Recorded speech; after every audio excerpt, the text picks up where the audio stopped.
Snark Tank. You're about to get your ears glazed by the great Chris Raygun, Derek Blackman, and Tom Sweeney. Sit back and prepare for some action. Sit back and prepare for some glazing glory.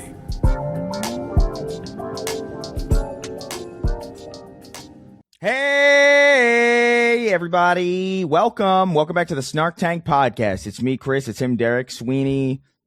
I regret to inform you, it's with a heavy heart. With a very heavy heart that we have to announce that Sweeney lost both of his legs in Hawaii. He was I don't know, treading water in like a little pond or something, a little Hawaiian pond. And I think, what was it because like the doctor reached out to us because we are his emergency contacts because he has no real family that cares about him. That's true.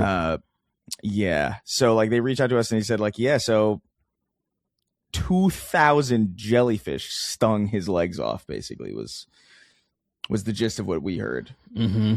And it's, can't come back from that. There's not enough piss in the world that can reverse that. No, Lord knows he tried. Yeah, like that was one of the first things we heard, that he tried to piss himself. He tried to get everybody on the beach to piss on him. Yeah, he tried to do like a piss spirit bomb, and it just didn't work. He was like asking all the locals, all the natives. He's like, "Hey, could you please lend me your piss, everybody?" Yeah. And he was running around saying, "Ohana means family. Pee on me." Yeah, and then. And he got beaten up a little bit because of that, but some people actually did oblige. Some people did actually piss on him.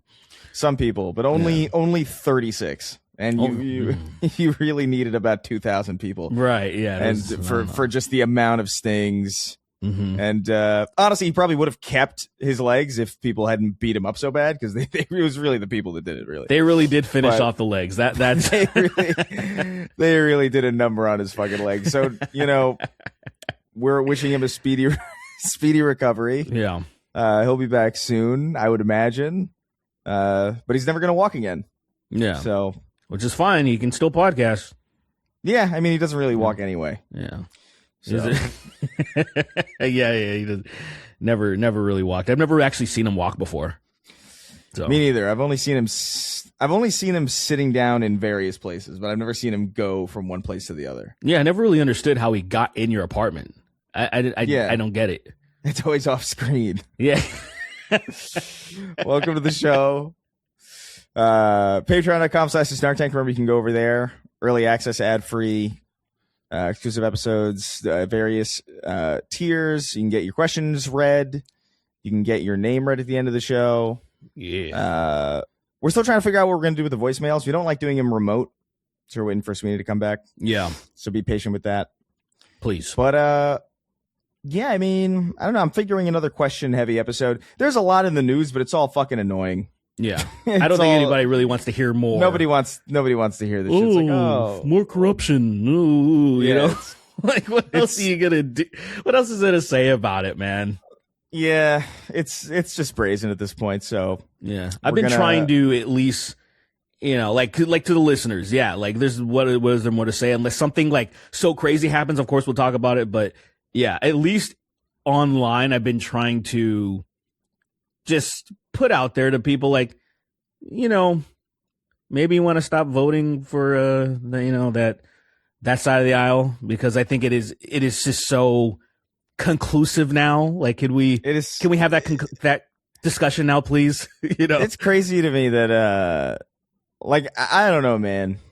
I never thought I would see the day where it's just like, yeah, Reagan's better. You know what I mean? Where it's just like Ronald Reagan is unequivocally like way better than this.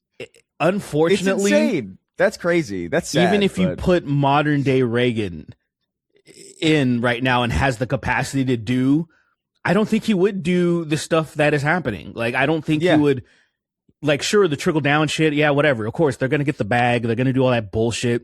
They're going to, he's still going to be anti-worker. All that shit's still going to happen. But, crypto scams, like fucking, just siphoning money from us to give yourself a bag. Like I just like it's too much, dude. Exempting himself and his family from audits from the IRS is like, what the fuck are you doing, bro? I'm like, all right. It's like, oh, well, and it said, I think I saw somebody who was like, well, hey, that's just from previous.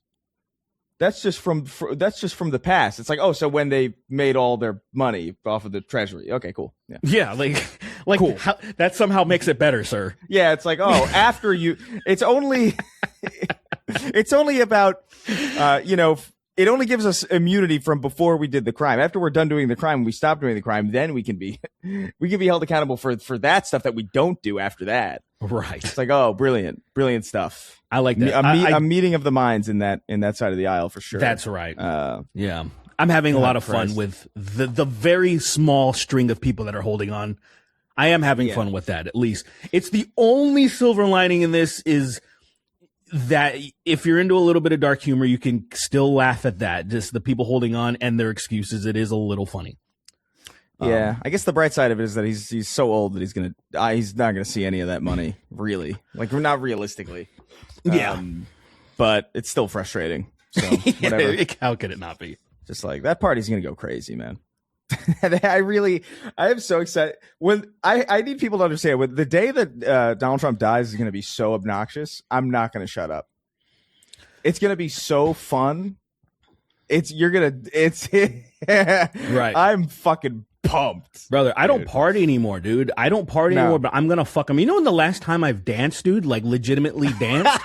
The last time I danced, no kidding, was when we went to Vegas and we were like in some roof upstairs thing, and then we like danced for a little while. It's literally the last time I danced. Was that when me and Jalen were up there until like 6 or something? 6 yeah, you guys were fucking. I remember. I think I came back, or whatever it was. I don't remember the whole scenario, but yeah, you guys were fucking like fucked up for like a long time or something. It's like drunk the next day or something. I don't have even a fraction of that energy anymore. It's crazy. That is kind of crazy. But yeah, so I don't know, man. We're gonna focus on some of your questions because there are a lot. Ooh. There is one thing I do want to mention. All right. Just because I shared a reel about it, the Eminem thing. So I finally took the time. I had to like find this transcript of whenever the fuck we talked about that. It was episode 381. And finally looking into it, I can say, and I ran it by Anthony Fantano just to see what he thinks too. And conclusively, people are like, yeah, Eminem's really online. And it definitely seems like he responded to that dumb BET Cypher parody I did because of the specific line that he said. Like, I don't even close my fucking eyes when I sneeze. And then immediately after that follows up talking about the BET Cypher, like people whining about it. Yeah, when you first brought that up to me, I was like, what are the odds? Like, there's no way. That's what I thought. Right. But then like I saw the actual, and I've heard that song before, but like it's weird. I didn't even catch it. I see, but yeah, like I in tandem with the clip, I'm like, maybe. Yeah. It's like distinctly possible. I still don't know for sure, but like that's a weird line to follow because it's not related.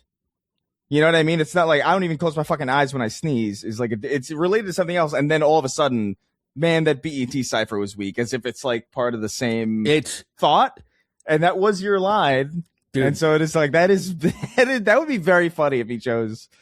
It's at this point I'm using Occam's razor because I'm just like I was still on the fence until I checked it out in that BT Cyber. To me, I'm just like there is nothing else makes sense. Nothing else makes sense. And if you are online a lot, like say somebody who's online a lot and we get to see their presence is like SZA. Yeah. That you don't really get to see that very often. Celebrities, like a lot of them are online just as much as us, but they're not commenting. And then SZA's the exception where she's in every comment section. And like actually right now, a milestone of mine is like, well, of ours, which I feel like it would probably be more possible through the Snark Tank, is for her to comment on one of the clips where I'm like, damn, hope she sees that fucking Jeopardy clip, because like I want. Dude, a lot of people that I am astonished by have seen that clip. I mean, that's a big clip. Yeah. So like, I think I saw Do you know the show Ted? Ted, the teddy bear? Yeah. Not Ted Lasso. The Seth MacFarlane teddy bear thing. Yeah. The kid from that show liked that reel. Oh, it's funny. Like the main kid. I saw it because I was going through. It's like, I wonder who liked this. And I was like, really? That's interesting. I never even thought about going through the likes.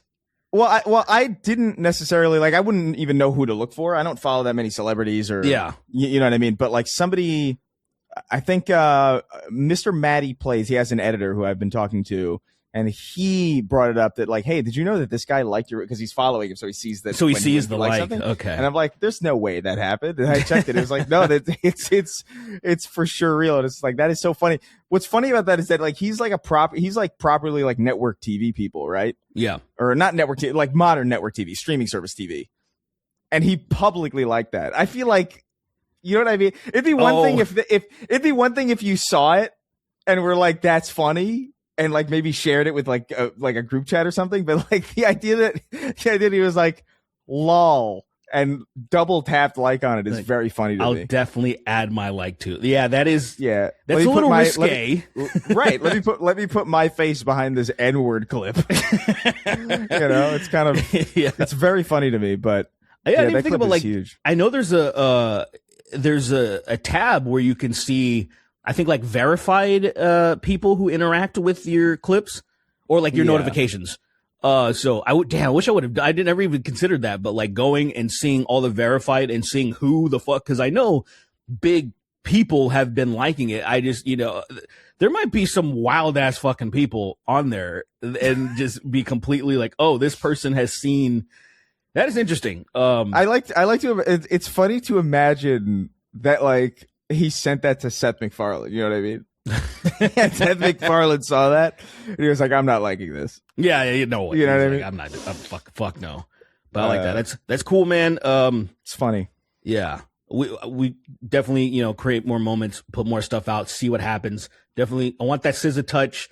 As of right now, I'm gonna say unless if I ever get a chance to meet Eminem, I'll definitely ask him about that. I can't imagine I'll ever run into Eminem. But yeah, who the fuck runs it? Has anybody ever run into, like, what does he even do? Like, I don't even feel like I've seen like pictures of him like candid on the street or anything. You're right. As far as I'm concerned, I've never seen anyone, nothing like that. Actually, that's a good point. I saw him I think he was at a Pistons game with 50 Cent before they got bounced from the playoffs. But like, I was like, oh shit, I kind of forgot that he exists because you never see him anywhere. That's very true. Yeah, like because there's some celebrities like you see, like, I don't know. I feel like you see. Oh my god, I always get them. Is it Ben Affleck or Matt Damon? Probably more Ben Affleck. Ben Affleck. There's so many pictures of Ben Affleck. There's like that famous one where he's just like on the. Oh yeah, he's clearly exhausted. He's done, or him dropping his Dunkin' Donuts. His order. It's so good. I hate fucking paparazzi, but shout out, dude. That was a beautiful moment. You catch him dropping his order. I just like to imagine him at Dunkin' Donuts. Ben Affleck, Dunkin' Donuts. Yeah, this is it's like a Uber order or something like that. Yeah. It is a great fucking photo, dude. Oh god.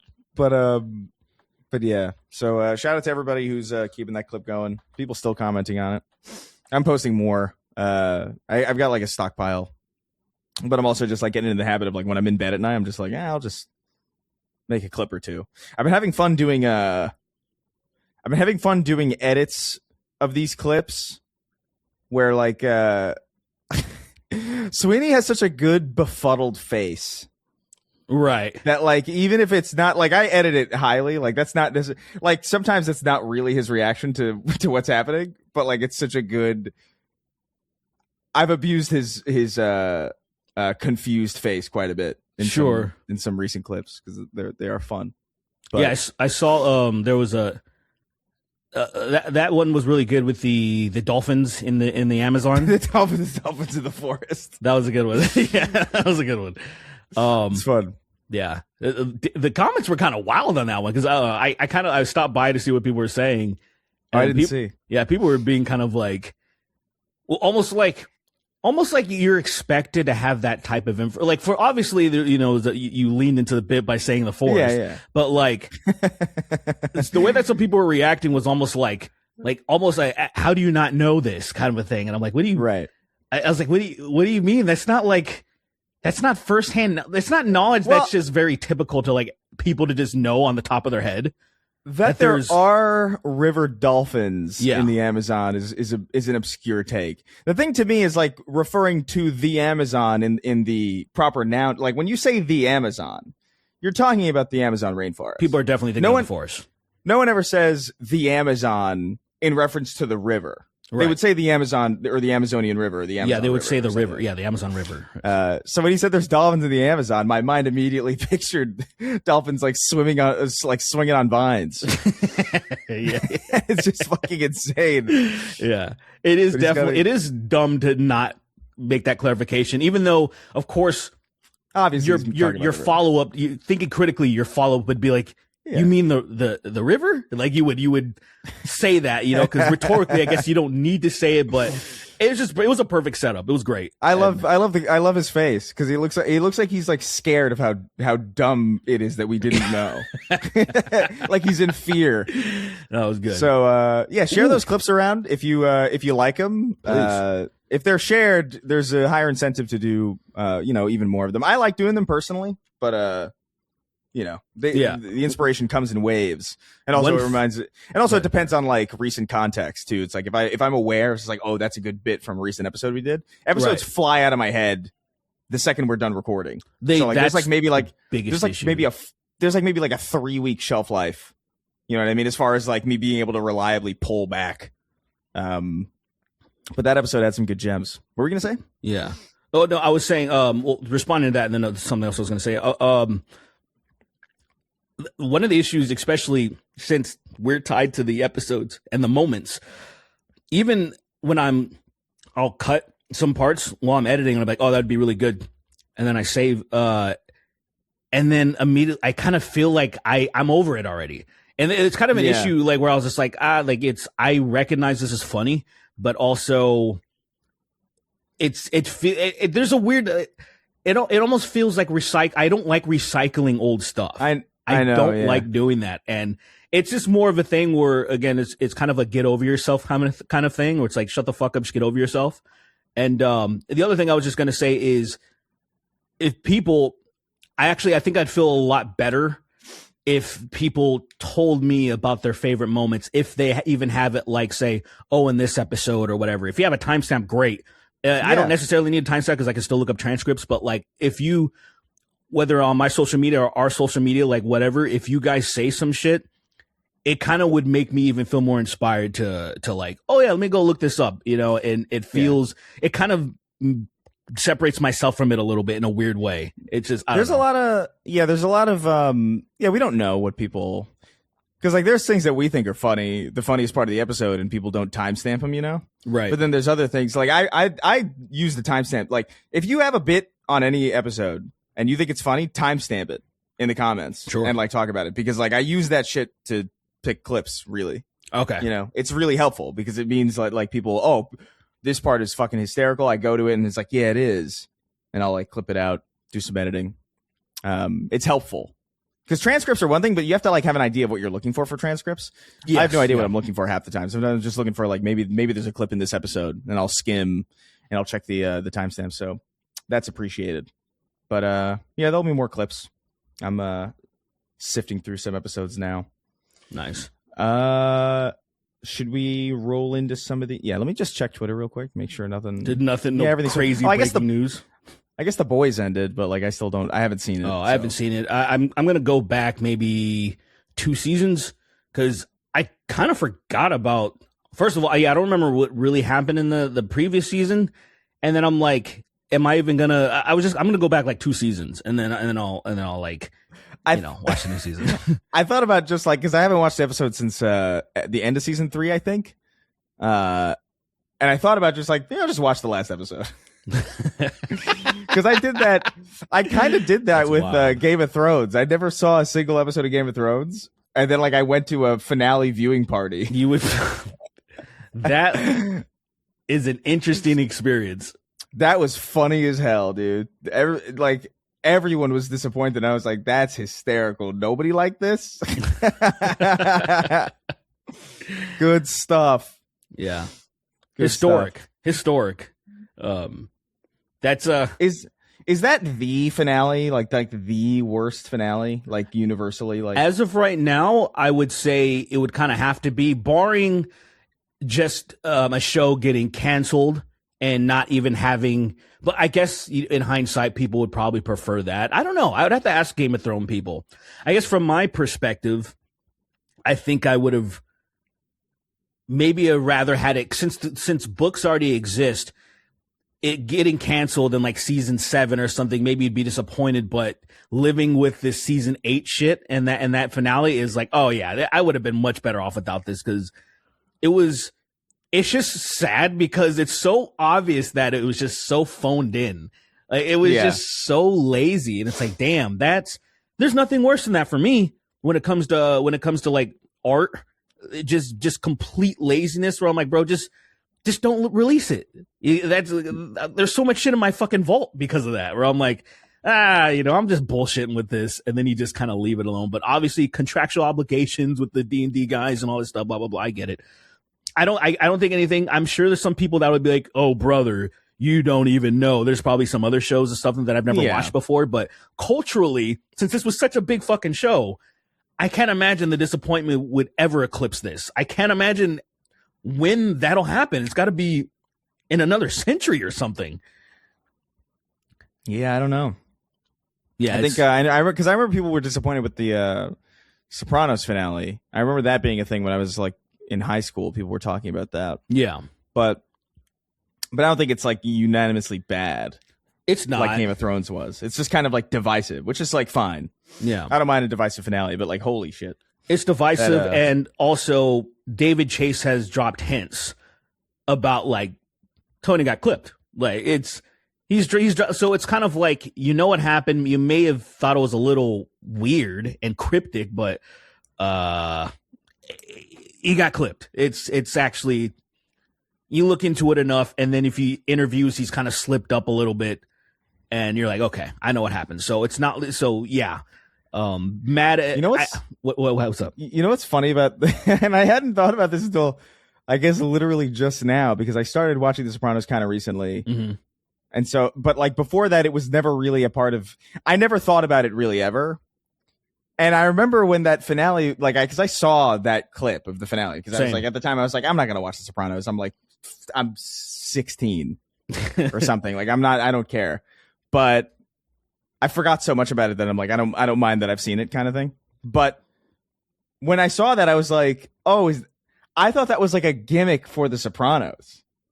Like, I thought that every episode of The Sopranos ends with like an abrupt, oh really, like, cut to black. Like, I earnestly thought that until I started watching it. Like maybe like a couple months ago. I really thought that like, oh, that must be like a creative thing that they do, where it's like, I remember there were some people, dude, I remember there were some people on YouTube and in content creation who would do like something similar, not to that exactly, but like they would cut off like whenever you're making like a jump cut or whatever to your next sentence. Yeah. They would cut the last word in half and then keep going. I can't remember who the fuck this person was, but I remember it bothered the hell out of me. I was like, why are you doing that? Why are you cutting the last word of every sentence like right in the middle? And it's like, it's a stylistic choice. And I was like, it sucks. It sucks. It's supposed to make you like fill in the blanks of it or whatever, or save time or whatever. But I'm like, this is fucking lame as hell. I thought it was like that. And every episode of Sopranos just ends abruptly with no fucking resolution. And it's not even close. That's interesting. So I could see like in retrospect that having that being the ending, I was like, okay, I could see that being a little wild. If it's not like a style, but yeah. Anyway, yeah, it is weird. It is weird that I would say. I think anyone, even if people like it, you can still objectively say that was an interesting choice. You know? Yeah. But anyway, let's. Do you have anything else, or should we move on to questions? Oh, that's it, man. That's it. All right, good. Let's move on to some questions from our patrons over at patreon.com/Snark Tank. Remember, you can go over there, and you should, because if you don't, then we're just going to have to kick Sweeney's legless ass out. You know, we're going to have to kick this bitch out. We're going to have to roll him down the street. Mm-hmm. No leg having ass. That's fucking right. It's gonna be sad. It's gonna be a sad sight, and you don't want that. Or maybe you do. Maybe that was a bad thing for me to say. Maybe that incentivizes people to unsubscribe because they want to see Kingston die on the street. Nina wrote in. She says, "Hey Chris, could the game you're looking for be Shadowcaster by Ravensoft?" Now I'm going to interject here. In either the last episode or an episode before, I was talking about this game that I used to play on the school library computers at my Catholic school in like 2003 to 2006, sometime in that period. Maybe even 5, I think. And it was like a first-person shooter. It was somewhat Doom, but somewhat medieval. I just remember there were like demons and fire and skulls and shit. Mm-hmm. A lot of people have suggested many, many things. Many people have written in. Some people have said Keichumen, Chasm the Rift, Heretic, Shadowcaster, like this person says, by Ravensoft. Shadowcaster is too old. It's not that old. I would say it looks like more like Quake or something, but it's not. So far, no one's found it. I've gone through all the comments. I've like Googled them because I'm still so curious about what the fuck this game is, and none of them are it. I do not know what the fuck I played. This is one of those things where like, if I had a time machine, or like not even a time machine, let's say like I died or whatever, and before I passed on, I got to revisit maybe like 3 moments in my life from like just to watch from afar, just to see like if there was something that I didn't understand. Like, where did my fucking stereo remote go? That's I'm endlessly curious about. You're still looking for that. Yeah. Because it's not in my house, dude. Like my television remote is not in my house. I don't understand. That's something that I would try to find. I would try to watch me throwing up while doing a cartwheel after working at Sears after Black Friday. I want to see that in third person just because I feel like it looked really dumb and I didn't get a chance to really appreciate it. And the third one would be this. What the fuck game was that, man? It's frustrating because I know it's sitting in my memory. Like I know that if I could just focus up, I'd have it, but it's gone. It's tough, man. I appreciate the people commenting. Keep doing it. If you think I've missed something, if you see comments that don't bring up the game that you're thinking of, please do it, because I gotta find this thing. It's driving me insane. Yeah, I'm still looking. I'm still looking for a sitcom.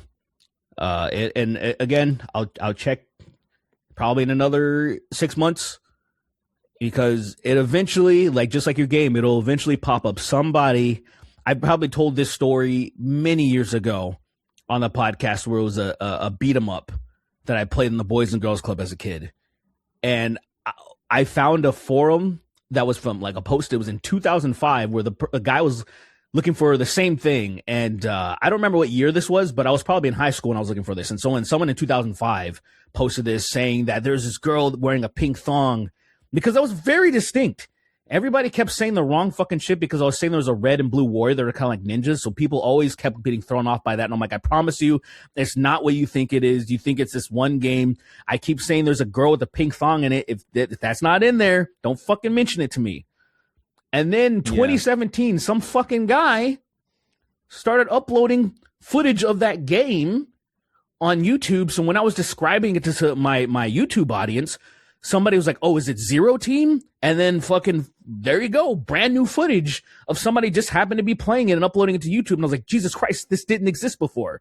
So that's why I'm always saying to people, check periodically because somebody might upload footage or upload a form or do something. That's what just happened with me recently with the toy. Somebody 6 or 5 months ago posted on Pinterest a toy that I've been looking for that I've had since I was probably like 8 years old. I haven't had, and then I finally fucking found it. It's called Monster Force. Some fucking dumb show that no one's ever watched.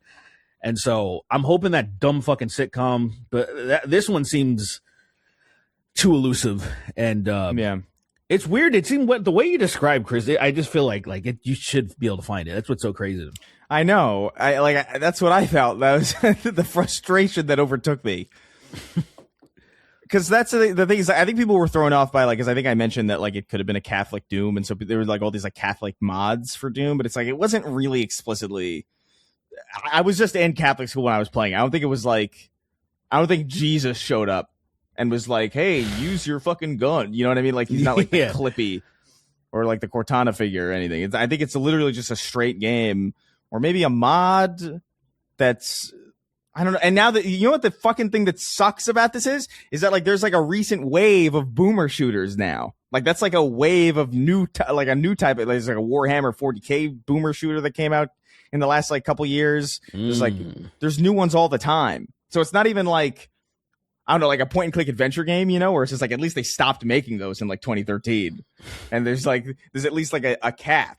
But now it's no. If I Google boomer shooter medieval is going to be coming soon. It's oh my God. it's over. So I don't know. Keep commenting though, because I'm working diligently to find these. What year was this though? You remember playing it specifically? I remember I played it in 2004. I know that. Okay. I know that 2004, 2005. And you would say so it had to be before that. Okay. And it's probably Xbox graphics, you think? Yeah, I would describe it actually, let me. Yeah, it's around that era, Quake, that kind of style. But I don't know, man. I don't know. I'll find it. You know what bothers me about it too? Is the further away I get from it, I fear that my ability to recognize it diminishes. You know what I mean? So there's a chance that maybe one of these games is it, and my memory of what it was is just so wrong because it was such a it wasn't a game that I played it wasn't a game that I played oh my God, I gotta get the high score, I gotta get all the fuck, you know what I mean? I didn't I definitely didn't put 15 hours into it. It was just something that I played in the beginning of school days sometimes. Right. But I remember it distinctly. I remember it was a game that people at the school liked and thought was cool. And I remember it was an arena shooter. Whatever. We're spending too much time on this, but thank you all for helping.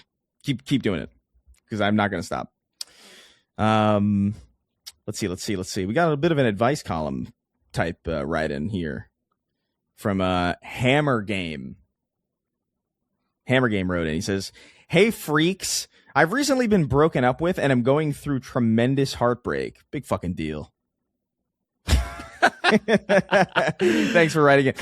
No, she's the one who broke things off, but says she would possibly consider getting back together in the future. I hate that. We're young and she hasn't experienced much time being single and says she needs time alone. You guys think there's any real shot she'd take me back someday, or would I be an idiot to think that would really happen? Much love, thanks. Here, I want to hear what you have to say first, actually. What do you have to say about this? So from my perspective, and how I would handle things, I would never pursue someone that doesn't want me. So if she broke it off and there's this, maybe to me, it's nah, dude. So when you're asking the question, do you think she would ever get back with me or something? No. That's have some self-worth and don't be maybe no, man. That's no. You want to be with somebody who wants you. You want to be with someone who wants you. That's just, it's that simple for me. If I felt at some point my wife was I don't know about this, I'm well, fuck. I'm cooked. It's over. Because I know there's rocky moments. You have arguments and all that bullshit, but I'm just saying that straight up that you'll get over this. I've had bad breakups. I had a really bad one in 2013 that actually I developed anxiety from. I did not have anxiety issues until that year. And then I completely forgot this person existed. You know what I'm saying? So yeah. I would just say that. But what do you want to say, Chris? Well, I don't know, man. I hate this, like, oh, well, maybe. Like, I don't like that shit. No. Like, that really bothers me. I'm not as black and white in the sense it's like, yeah, I do believe timing is a big factor for people. And like, I think if you're mature and adult about it, like there's conversations that make sense. But like, to me, it's just like, I don't like the idea of just like breaking it off, but also like keeping this thing open. No, where it's just like, oh, possibly the goal should I don't know, man. Because I've had things like this happen where it's just like, okay, I'm broken up with, and then it's like, okay, well, this sucks. I'm like broken. I'm messed up for months. Then I leave, and then suddenly it's like, oh, well, actually, oh, maybe. And it's like, well, what the fuck was what the fuck was the point then? Why'd you? What is this? Yeah, it's annoying. It's annoying, and I just don't like. I don't know. I think the mentality that you should have is to just be like, that's done. That's over with. Don't expect that to happen. Just move forward. Yep. And on the off chance that it does, and if that's something that you actually give a shit about, which I think at a certain point you should have evolved beyond it. Yeah. Then, make an informed adult decision then. Because then at the very least, then it's like, oh, what a nice surprise. Instead of something that you're banking on and probably actively, subconsciously or consciously self-sabotaging existing relationships because you're not as invested, because you're like, oh, well, yeah, I mean, this is fine, but like, that's what I really care about. And so I'm really just kind of passing time until this. That's not even necessarily a conscious thing, by the way. That's something that happens subconsciously in a lot of people. Agreed. And so like, I think your best course of action is just like, listen, that's good. That's it. Move forward. Yeah. And then handle it however you want from there. I do want to piggyback off of your timing thing because, yeah, I do agree with that. And I have an example of something where my previous ex, which you guys met, she was hanging out with us when we like recorded some shit one time. Yeah. And we broke up. It was a very she has an extreme like case of ADHD, and so at a certain point, it wasn't like that we were incompatible or anything. I just think she had a lot of stuff going on. And because of that, it was like amicable, but it also felt like weird that when we split, because I'm like, oh, that's weird. I've never like split like because, it was like we're like completely cool. This is weird to just like split. But so the thing was, once that was over, I was like, oh, that sucked, but okay, whatever. So I moved on. And I remember there was a point, this was some around the time the pandemic was just about to end or something like that. She reached out to me, and I was already talking to JoJo. And so it was just kind of like, oh, interesting, but like, I was just like, oh, I hope you're doing well. I'm, you know what I'm saying? But like, say for the sake of argument, if I had never met JoJo and I was just single and stuff, we may have connected because we didn't have any beef or anything like that. It was just more, she needed to master, what was going on. And so in a similar fashion, that could happen to you. But what I'm saying is move the fuck on, right? And then you might be in a new relationship. You might not. And then if the timing is right, it could. But like Chris was saying, don't fucking subconsciously sabotage something you might be going on thinking, oh, maybe someday. And fuck all that. Yeah. Definitely don't do that. And by the way, I say that from experience. Mm-hmm. I've absolutely been through that where I'm just like, yeah, I guess I'll move forward or whatever. And then like suddenly this person comes back into your life. And then it's just like, oh, well, this is a fucking headache. I don't know how to navigate this at all. And it's because I didn't really properly move forward, really. Like I did in every way other than the part that like really like mattered. And so just be aware of it, And I don't know how young you are. It sounds like this sounds very. This nigga's like fucking 13. This sounds very. Yeah, he's like 12. This sounds to me like very 18 to 23. Mm-hmm. Something like that. Is what this sounds like to me. I could be wrong. Yeah. Late high school. Look, I do have to say, like college. Yeah, if it's later than that, like, please, please move. Please move forward for my sake and yours. Move forward. Yeah. Hey, good luck. Good luck. Good luck, man. Yeah, good luck. Love's fucking interesting. It's crazy. Yeah, it's a fucking nightmare. Let's see. What do we got here? All right, here we go. APAC wrote in. APAC. Recent winner in the Kentucky primaries, APAC. Oh, yeah, congrats Congrats APAC. to APAC. Jesus Christ, what a fucking shit show. How's it going, Snark Boys? There's been a lot of buzz around the huge data centers. I am a native of Wyoming, where data centers have been being built for years, with over 20 either in operation or being built. Our local government keeps gaslighting the citizens into believing that this is a good thing. Meanwhile, we also have little to no water. That's awesome combination, bro. That's a sick combination. No sucks. water and a lot of data centers. You know, you do have a lot of water. That's the sad thing. Yeah, you have a lot of water, and yeah, you need to feed the data. Like it's like, you know, unfortunately, yeah, it's hungry. It's a growing boy, and it needs its nutrients. It's so funny to imagine, like, there's like, you know, those photos from like Africa that were always like propagandized all over the place of like kids that are just basically skeletons. Yeah. I like to imagine that, but in like fucking Wyoming, and it's just a middle class family because they got no water. Yeah. Meanwhile, we have little to no water. It's all fucked, and I feel like I'm going crazy. Anyway, take care. Sincerely, your only fan from Wyoming.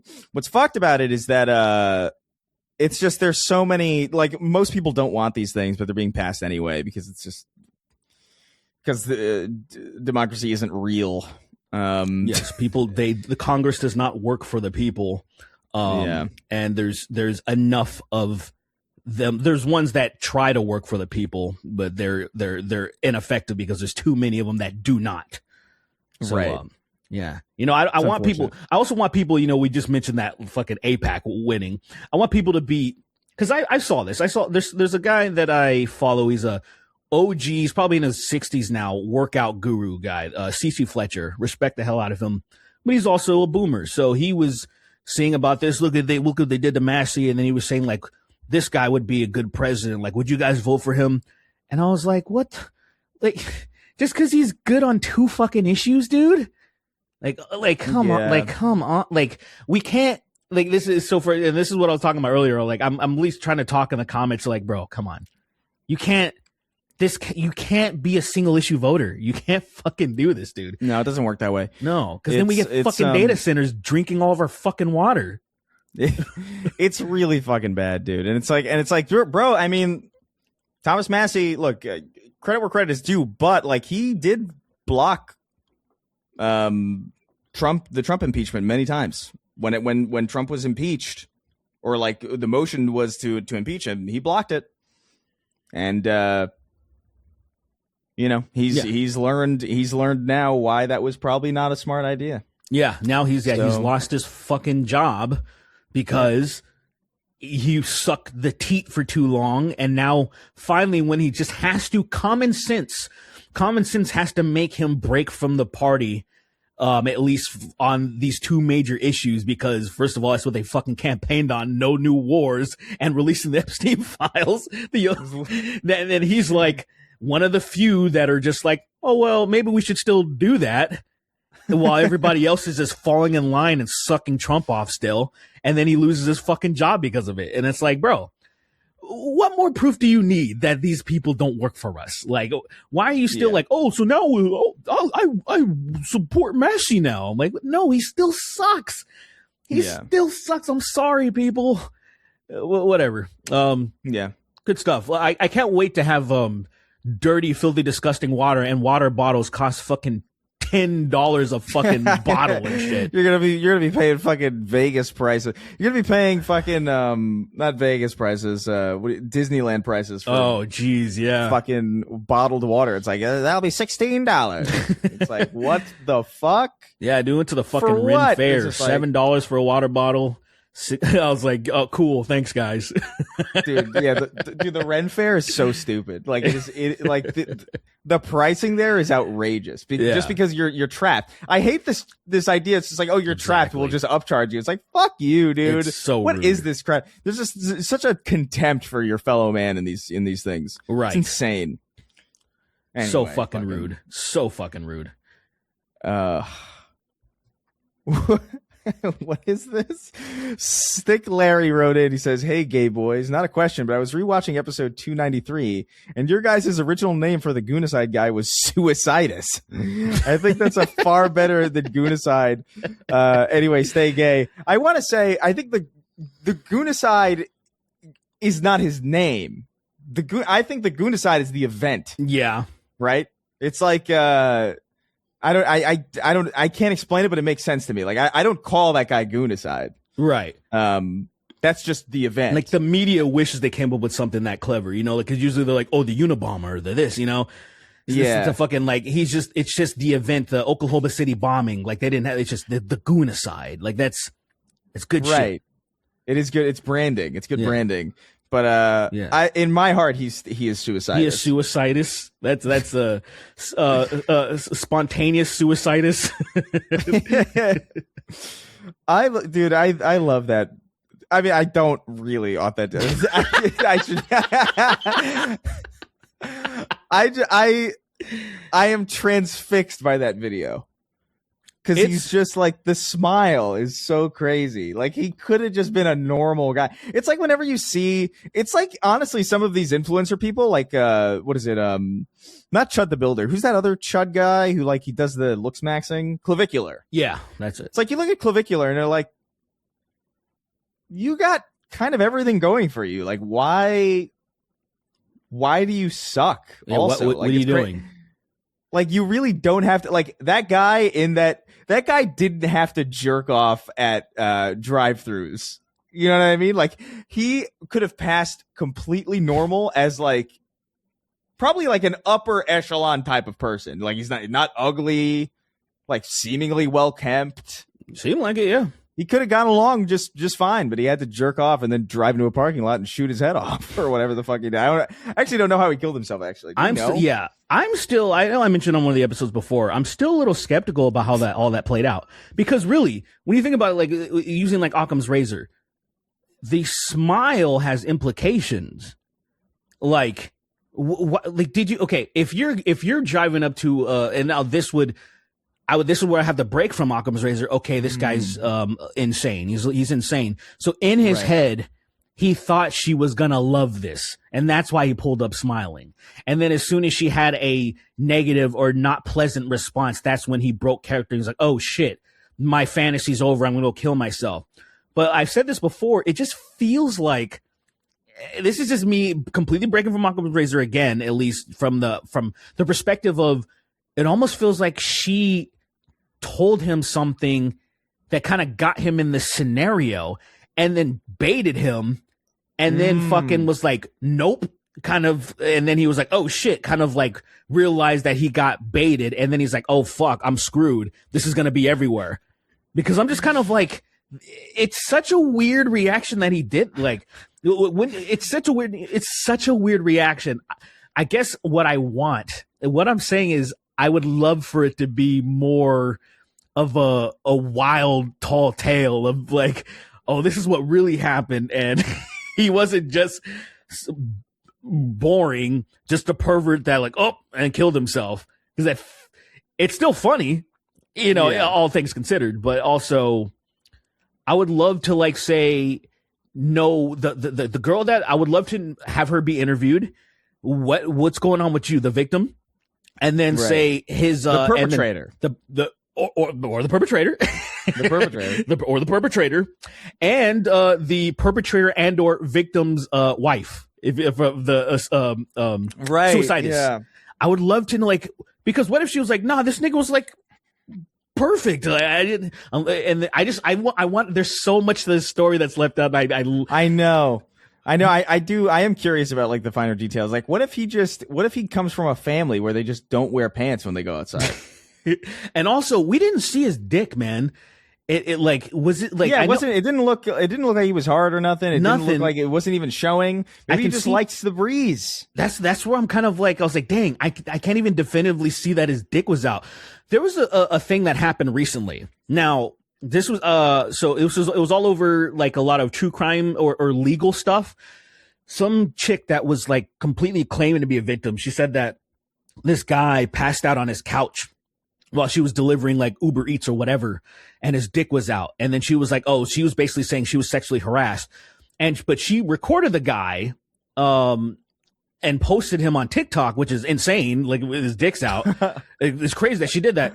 Basically, she's getting charged. She got arrested and charged because essentially what has been said is that she like, invaded his privacy, because what it looks like, this motherfucker probably was drunk as shit, ordered food, and passed out on his couch.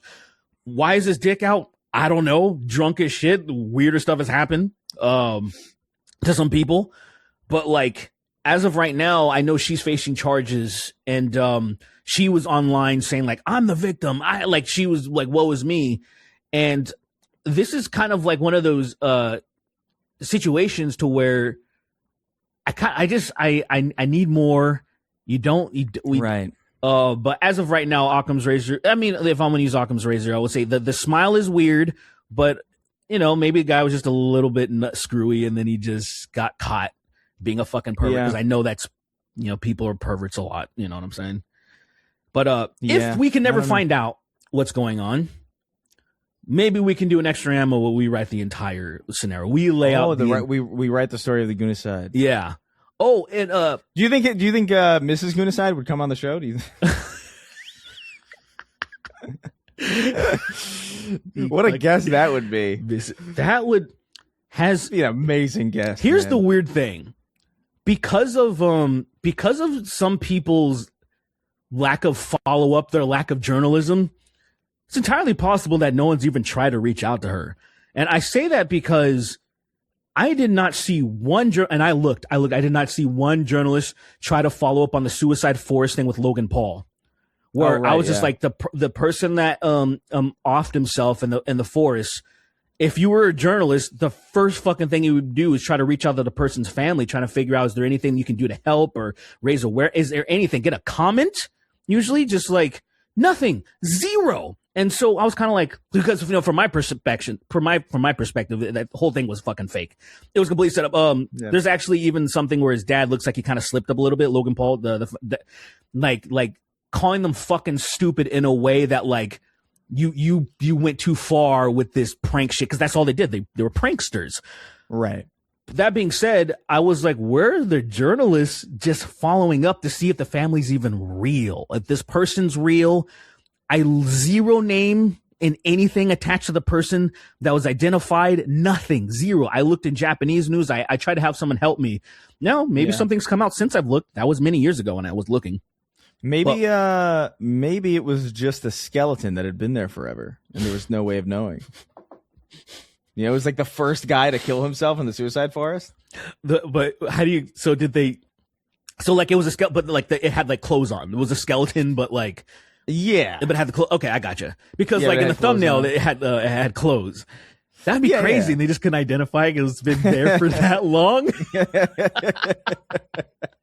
He was like the first. It was just hidden in like a really obscure place. Yeah, they just happened. And Logan Paul and his crew just happened to find. Years later, no one has been able to find this dude.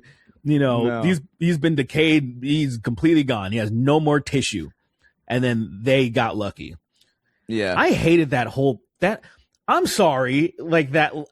I do not understand how we thought. I know many years ago we talked about this on the podcast. Mm-hmm. Yeah, and I was trying to talk about like say intent versus ignorance. Like say when it comes to like say something like murder or like killing somebody, there's intent and then there's ignorance. Like a manslaughter, I didn't mean to do it; it just happened. An accident. And then so I was just kind of like. Him faking this thing is worse than him just accidentally stumbling upon it, because it's like intent versus ignorance or whatever, or like just an accident. And it is so obvious to me. I was like, hey, he's a prankster. He clearly planted a dummy and put it on the thumbnail, because everyone has enough common sense that you don't put a dead body on a fucking thumbnail, a actual dead person on a thumbnail, but you could put a dummy on a thumbnail, obviously, because even the amount of true crime videos that are out there, which there are thousands upon thousands, not a single one of them are putting dead bodies on the thumbnail because they're not fucking stupid.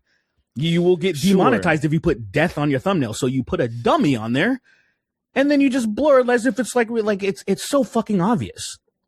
It's so, I know some people want to be like, oh, but they're dumb. And I'm like, but they're pranksters though. Yeah. And the amount of people that go to that forest to find dead bodies and never find anything. And then one of the biggest prankster YouTubers in the world just happens to find one. Woohoo. I'm like, all right, come on, guys. Can we be a little bit smarter, please? I also think Jake Paul is the obviously stupider one. He's definitely if it was Jake Paul, I actually would think there would be a little bit more of an argument. I actually agree with that. I agree with that. I agree. Oh, go ahead. But yeah, like Logan, I think is just a little dim. But he's not dumb like Jake. But like Jake Paul is fucking straight up retarded. He's really stupid. And Logan Paul has proven historically now that he's much more sinister, because Jake Paul just went into boxing and he's just being stupid over there. He just did the MMA event or whatever on Netflix. Meanwhile, Logan Paul has done scam after scam, and he's you can see how different they are as far as devious intent. So like you have to think in retrospect, you can't put it back. I just think that was kind of like in a cultural event that people hated him so much that they didn't see the forest for the trees, which is, interesting, talking about a fucking forest. Anyway, point being, my entire point was that I want people to do the due diligence with the suiciditis. I want people to look into it, and it ain't gonna be me. I'm not a fucking journalist. I don't care enough about that. No, I get it. Yeah, that would be good. Let's see. That's awesome. Let's see. Oh, Thick Juicy Burger Road. And he says, "Sup, hoes. In episode 409, Derek brought up how bad Red Bull is for you and how there are better alternatives. Working the night shift, I lean on that shit to carry me through. What better stuff would you recommend? Stay wet, guys." Oh, it's interesting. Actually, like authentic write-ins. Well, I don't know anything about. I gotta be real. I don't know anything. Like I really went ham on Red Bull like when I first got out here, because we like survived on it for our road trip here, me and Jalen. Right. And then I think at some point, Jalen or another friend of ours was dating a girl who worked at at a higher up level at Red Bull. So we would just get free Red Bull. So we had a fridge full of like free Red Bull, and that was like a default. That was whenever we were thirsty, we would drink a Red Bull for like a while, for like a good like couple months. And that was like not, I'm sure I made a lot of videos, but like that was not fantastic. And I haven't really delved in. I've still to this day, I've never had like a Monster or anything like that. Like I'm not really an energy drink guy. But yeah, what would if someone's looking to replace Red Bull?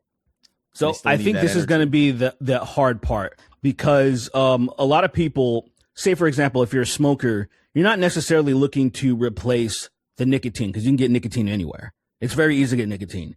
You like the act of smoking. And that's the hardest part to replace. So I think for drinking energy drinks is the same fucking thing, where it's going to be hard to replace that feeling of cracking open the can. And there's a certain type of flavor that a lot of energy drinks have. So that's going to be the hardest part because if someone's just like, oh, I just need energy and focus, well, I can offer you a billion things. What I would really say you should do is get a pre-workout. You don't have to take the entire fucking scoop, because a lot of them now have way too much caffeine, but some people are actually maybe really tolerant to caffeine. Like I know Jordan, he said he drinks like 1,000 fucking energy drinks throughout the day or something. His heart's going to explode. But like I have like an energy drink that has like, I have like a tub of pre-workout, and it has like 30 servings of it, but it lasts me way longer because I only need like say maybe 100 milligrams, 150 milligrams of caffeine. And it usually has like say 200 or 300 milligrams per scoop.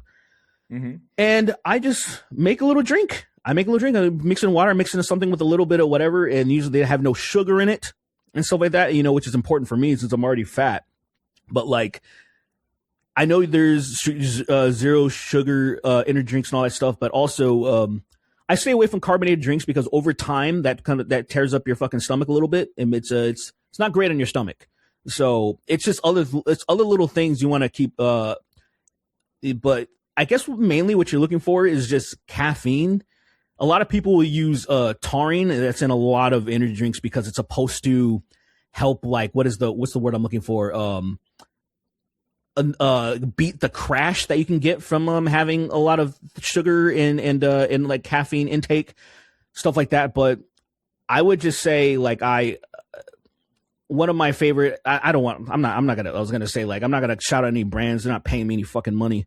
But there's a lot of brands out there that, or maybe off, like, if you want to message me, I can tell you like some of my favorite brands of that, or I just like a little bit of, like, say this, like the V8s. So this just has like 70 milligrams of caffeine. It's perfect for me. It's like a cup of coffee, you know? And it just has a little bit of actual juice in it, some bullshit, barely any fucking sugar in it. I just like that as an alternative to energy drinks. There's a lot of stuff in there that's a little harsh. That's all. Yeah. Yeah, it's coffee. Coffee's great. Coffee. And I've been drinking creatine, like water with creatine in it. Creatine? That's supposed to kind of help. It's like, it's a different type of thing. It's like just supposed to help with fatigue, as far as I understand. As long as you keep relatively active. But I don't know. It is tricky. I get it. I get I like the cracking the can open experience too. Yeah. And I get this. Like, I get it. It's the whole experience. It's why cans still exist. You know, there's still after all these years, after decades of, there's not been something. They've even had for a while, they were trying to replace them with resealable twist off things. There was they started having those aluminum things. Those they're gone. They didn't last at all. Like that is surprising to me. Yeah, it is, though, to be honest, because like I think, like, I understand that there's got to be, because sometimes, especially with I guess there's not really that many cans that are like that. Usually cans are small and like really single, like you're not holding onto a can for a while. But these, like, because I drink Arizonas, and like these are so tall. Yeah. Where I'm like, sometimes I'll drink half of it and I'm just like, I just want to put this away. Right. You know? And like, I actually bought like covers for it because I drink them often enough where I'm like, I might as well use these, and they work pretty well, and I'm just like, this is kind of good. But I guess there's just not really many cans that are that big, you know. People usually crack open a can, they scarf it down, and they toss it. There's no real need for it, relative. But yeah, I don't know. Yeah. I'll say, if you feel fine, I would say if you feel fine drinking energy drinks, especially if you have zero sugar. I feel like zero sugar is like the way to go. Don't just listen to me anecdotally in a way that, because I think there's some people who are just built different and they can handle energy drinks, unlike my bitch ass. After a while, like I feel like my heart condition was because I was drinking these Venom ones that were $1 a can. They fucking destroyed me. Jesus fucking Christ. Yeah, don't drink a fucking energy drinks that are $1. Like I think that's where I made my mistake. You know what I mean? Jordan's a Red Bull. Jordan's not a Red Bull guy, but as far as I know, but he's an energy drink guy. It's crazy. We were definitely. Like, me and Jordan, we went to do you know those so do you know those oh my god, the soapbox races? Yes. Where they make the shitty cars and they like race them down. Yeah. We went to one of those and we saw a dude climb a tree that was clearly, it had like the tree rust on it. Mm-hmm. Like he was climbing it and then like red powder flew off of it, and everybody was like, hey, that's gonna break, man. Because he was trying to get a better view of the cars or whatever. And everybody was saying, it's like, hey, get off that, dude. And he kept going. By the way, not light enough to be climbing a tree. I can already envision him. I don't want to say he's not fat, but he ain't. He's not working with like the best material. Yeah. And he's climbing this tree, and it's a really big branch. It's like maybe this it's like a separate trunk basically from like the sprout from the diversion, and it's like probably like this thick and maybe like fucking 10, 15 feet long up in the air. He cracks it off. It breaks, hits these people on the sidewalk, and they're like, "Hey, yo, what the fuck?" And I'm not even exaggerating, some like 6'8" female cop walks over. "What the fuck are you doing?" Drags him off. We never saw him again. But but like the reason I bring it up is because like the Red Bull sponsors those things, and I don't really know why. They do. They're giving out these like weird free Red Bulls. No water. The free Red Bull. Jordan did send me a video of because he knows how JoJo and I are a big fan of the Fast and Furious franchise. At least when it got shitty. The Dominic Toretto with his head flying off. There was a big a big family fucking soapbox racer. I thought that was pretty cool. Yeah, that is there were several of those. For some reason, for whatever reason, there were like 3 Fast and Furious box cars, which, by the way, I guess makes sense because it is like a racing event. A racing thing. I guess like what else would be there? Like you're not going to see like, I don't know, Assassin's Creed. That'd be so fucking crazy. That would be fucking cool. It made me want to do it. Like I was looking at it, I was like, this is kind of cool. Like it'd be fun to put together like some bullshit fake car and like crash into fake shit. Sure. But I don't got that kind of time or space. Yeah. It's a space build a fucking. I just know that I would like. I'd be like, all right, let me build. I'll like my living room. I'll clear my living room out to build this thing, and then I'll finish it, and then I'll realize I can't get it through the door. You know what I mean? Like that's the type of thing that would happen to me. Right? You're like, oh great. Yeah. Walmart brand wrote in. Says, in a just world, Kevin O'Leary would have to prove his worth to humanity in a cage match with a fully grown American grizzly. What billionaire/animal cage matches would you set up? I mean, I don't know, all of them. Realistically, I just all of them. Yeah, all of them. Like, if you got hundreds of billions of dollars, like you go in the cage. But or hundreds of billions of dollars, I should say, or even billions. Like, what the fuck? But Kevin O'Leary, do you know this guy, right? Like he's the Shark Tank guy. He's Mr. Wonderful. He's the bald guy that everybody hates on that show. He's trying to pass this data center, I think in Utah, where he wants, I think 40,000 acres of untaxed land to build a fucking data center. By the way, 40,000 acres is, I want to be very clear about this. Manhattan is 15,000.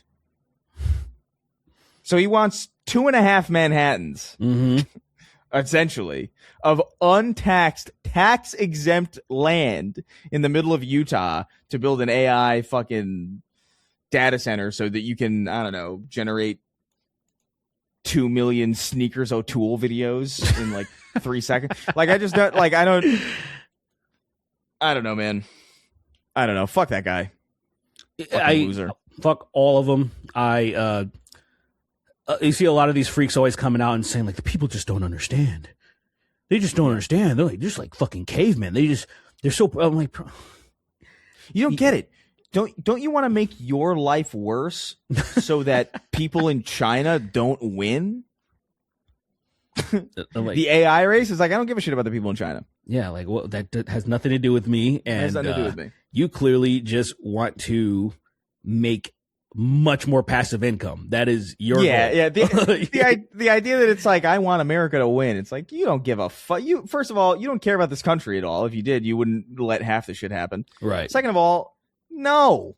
What the fuck are you talking about? It's clearly to just make money. The thing to me is just like, when is it enough, dude? Like, I just don't understand. Like, if I had the amount of money that Kevin O'Leary had, I would probably just be making like, I don't know, art or something. I would be like making movies or like just like, I don't know, or maybe doing fucking nothing. Maybe like philanthropy, maybe like the idea that it's just like, I need more of it. Give me 40,000 acres of untaxed land, please. Yeah. That's going to use more electricity than fucking the entire state combined. Untaxed. And it's just I can't stand these people. Untaxed was the thing that pissed me off. I'm like, if you want to buy 40,000 acres, I also think that's shitty and dumb. But at least, I don't know, at least you pay property, like it's something. Yeah. It's just but so like upsetting. Tax exempt? Fuck you. They have so much fucking They're money. such welfare queens. It's insane. Really? Whatever. It's like whatever. It's Yeah. just like I'm just gonna get fucking furious. What a cunt. But like, yeah, I would put every billionaire in a cage. It would be great. I'd love it. I think it should be like I think the real skill in becoming wealthy is actually, in order to remain wealthy, you have to make under $1 billion, and I think it should be under $1 billion, and I think it should be like a game of skill where it's like if you're really like a gambling man, or if you're like really kind of like, I don't know, you're an adrenaline junkie, maybe you could try to be like, all right, you know what, I'm gonna make like 990 million, and then I'm gonna try and see how close I can get. But then the second you hit $1 billion, killed. Killed. Instant firing squad, instant. And then all of your stuff is like seized and redirected to I don't know, healthcare or something. I don't mind you being filthy rich. I don't mind people being astoundingly rich. Like, I think it's great that people can do that. But like billions, like no one's worked for $1 billion. Like no one's worked hard enough to justify $1 billion. Like nobody. Nope. Not Steve Jobs, not the inventor of penicillin. Like there's not a single. $1 billion is such an insane number that I just don't think people really understand it. They don't think about it, and so they think it's just like, oh, it's like $1.2 million. It's like, no. Yeah. I've vast. I've broken it down like that to just say like, oh, you donate fucking 95% of $1 billion. And I'm like, bro, you still have $50 million fucking dollars. You still have $50 million left over if you donate 95% of your wealth if you had $1 billion. Like, it's like $50 million is so much money. Like when you think about, like, it's so like $50 million. It is more money than any sane person could ever find reasons to use. Yeah.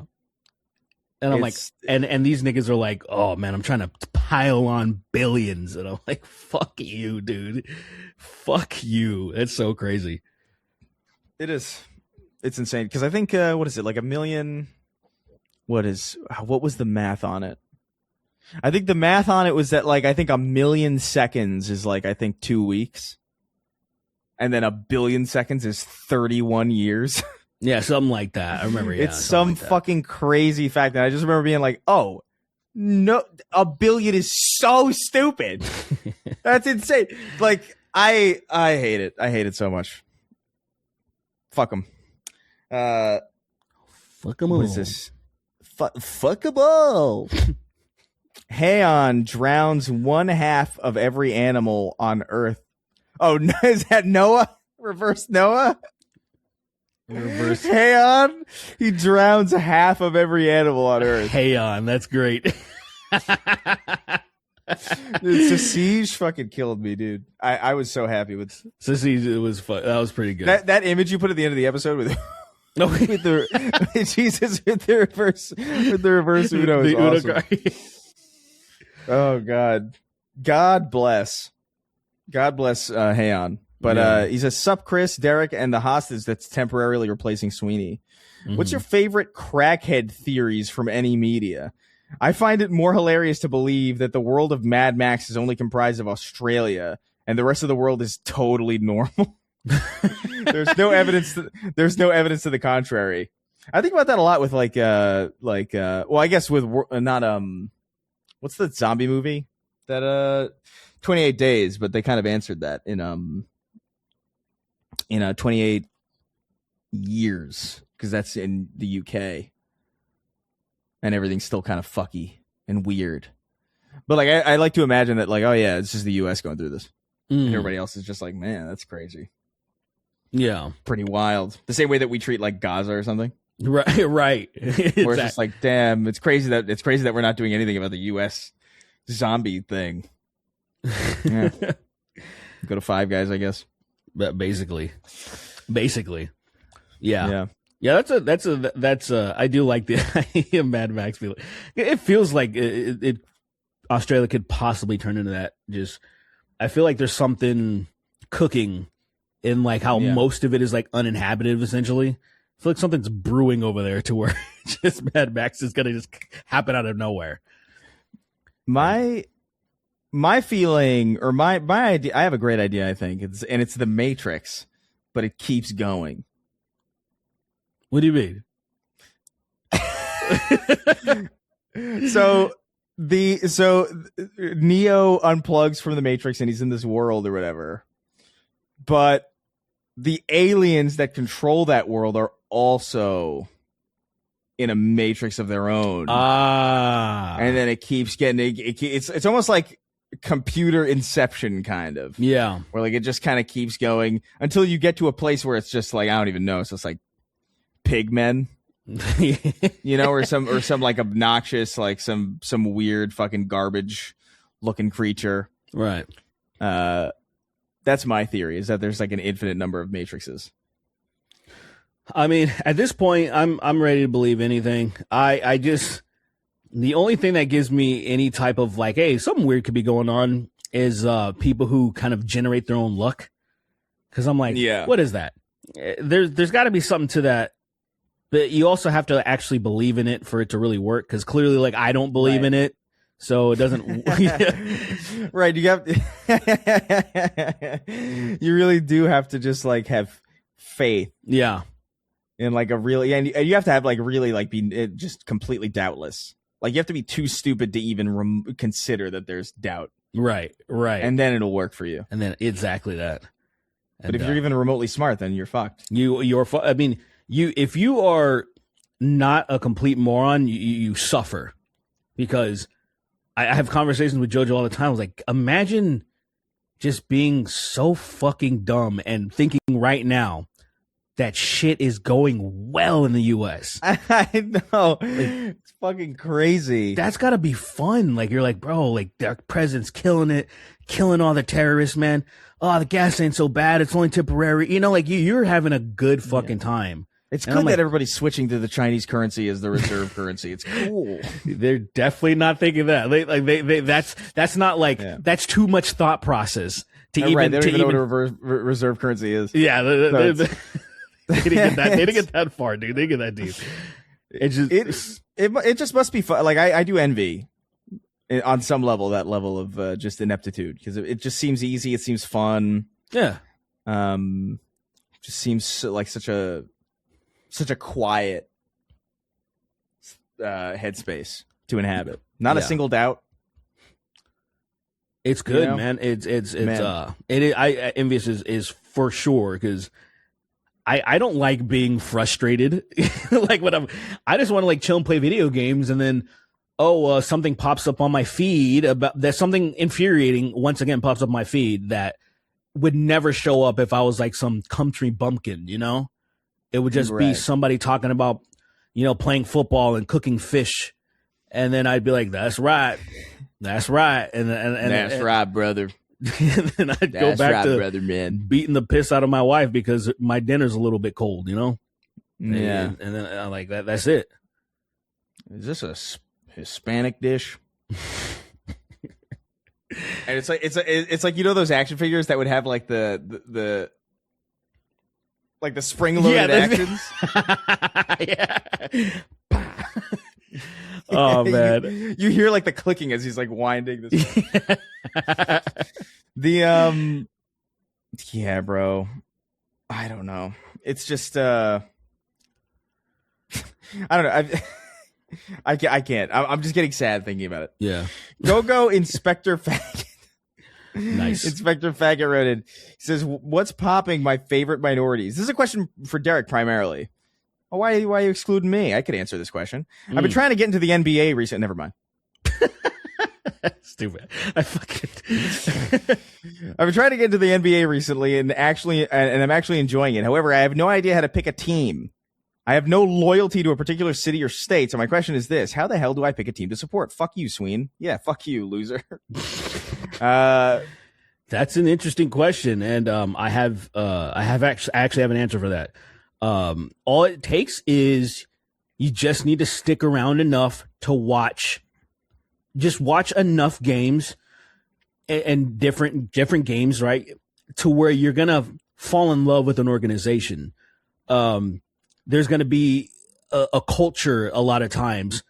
There's gonna be sometimes it just might even take like, oh, I really like these players or this one particular player, and you kind of land there. And say for like right now is the best time if you're new to the NBA. Because like the NBA has been kind of going downhill a little bit, but right now they got this guy Victor Wembanyama, who's a fucking, and they call him the alien. He's freak 7'5", huge wingspan, fucking amazing. One of the best games I've ever seen since I was like, man, I don't know, a decade or so. I'm talking like probably like 2016ish or something like that. One of the best games was Thunder versus the Spurs, double overtime, fucking incredible game. I couldn't believe how good it was. Like, this is crazy. This is a great time. Being a fan of Victor Wembanyama, being a fan of the Spurs, actually, great organization. They're all young. Seeing what happens with these dudes, that's a great team to really pay attention to. And then right now, a lot of times this doesn't happen. There's villains. They actually have villains right now. Like the OKC Thunder are fucking villains right now. There's favoritism within the NBA. There's a lot of the players in there, they're super dirty. The MVP, everyone fucking hates them in SGA. Like it's a great time. What do you mean they're dirty? Like they're like covered in mud when they go out on the court? I wish it was that, because then they're just filthy. They don't shower, which would be an advantage, actually. Absolutely. You can see they haven't showered for so long that you can actually see the smell. You see the stink lines. You see the green waves like piling off of them. They walk in and it's just like a green cloud. That's so good. That would actually be great. Yeah, they're just cheap. They're dirty fucking players. A lot of people are dirty, but as a collectively, they've been playing really fucking dirty. And I'm not going to get into all their bullshit, but right now I'm just saying, right now is a great team. All I say is if you want to be a part of the cookout, if you want to be invited to games and watch stuff at a bar or a pub or something, don't be an OKC fan, because everybody hates them. They're bad for the NBA. The only people that like them are OKC fans for obvious reasons, because they're really dominant and they are really good. It's a shame that they're so dirty a lot of times because they don't fucking need to be. Because do they cheat? Do they cheat a lot, or like what they do a lot of? So they play defense extremely rough in ways that's usually only allowed in this type of the playoffs, but they do it all season. And the refs will give them a lot of favorable calls, especially the MVP. His name's Shai Gilgeous-Alexander or SGA. They give him a lot of favorable calls. They'll miss a lot of his dirty plays, or like right now, if you just the highlights of what happened with this latest game. There's this guy named Chet Holmgren that, stepping on Wembanyama's foot, holding him, fucking all, like, you'll just see stuff like this, fucking SGA popping the ball with a big needle. Yeah. Replacing it with a beach ball at the last second, so like it's just like, but it's there's a lot of stuff, like, don't get me wrong, a lot of players do a lot of dirty shit. It's just on average more. It's on average more. You'll see the difference when people are playing that team, the Oklahoma City Thunder, and it's very infuriating because people just want it to be called. If you're gonna let people be dirty, let them be dirty. It's like that. Just pick a lane, have it all be clean or have it all be dirty. Don't fucking give them favorable calls. But it just feels like the NBA has an agenda. There's been a lot of parody, not parody, but parity, to where in like the last 7 or 8 years, nobody's repeated winning. So it almost feels like they want the OKC Thunder to repeat because it'll give it like more prestige. Look at these guys. They're building a dynasty and shit. So it feels like they could be doing some stuff to make it more favorable calls, whatever. Anyway, just back to what the guy was saying and then ending it there. Perfect time to watch. Just keep watching. You're going to fall in love with how some people play because I love the Knicks organization. even though I'm an LA Laker guy. You know, I've been since I was a kid, but I've always loved and paid attention to what's happening with the Knicks. I loved when Carmelo was over there. I'm loving what's happening. I love Jalen Brunson. I think he's so fucking good. And I love Karl Anthony Towns and how fucking fruity he is. He's like such a queen. They got some characters over there. OG Anunoby, this British guy that sometimes sucks, but he's good. Dribble. Yeah, he's just like, his name's is Agwegwe Anunoby. The most African sounding, but he grew up in Britain land. And so Insane. It's like, ew. But my name's Gwegwe. I love Gwegwe. But they call him OG because his first letters start with OG. Yeah. So it's just easier to just call him. Yeah, it's way easier. Call him OG. But watch same thing. I'm a New York Giants fan.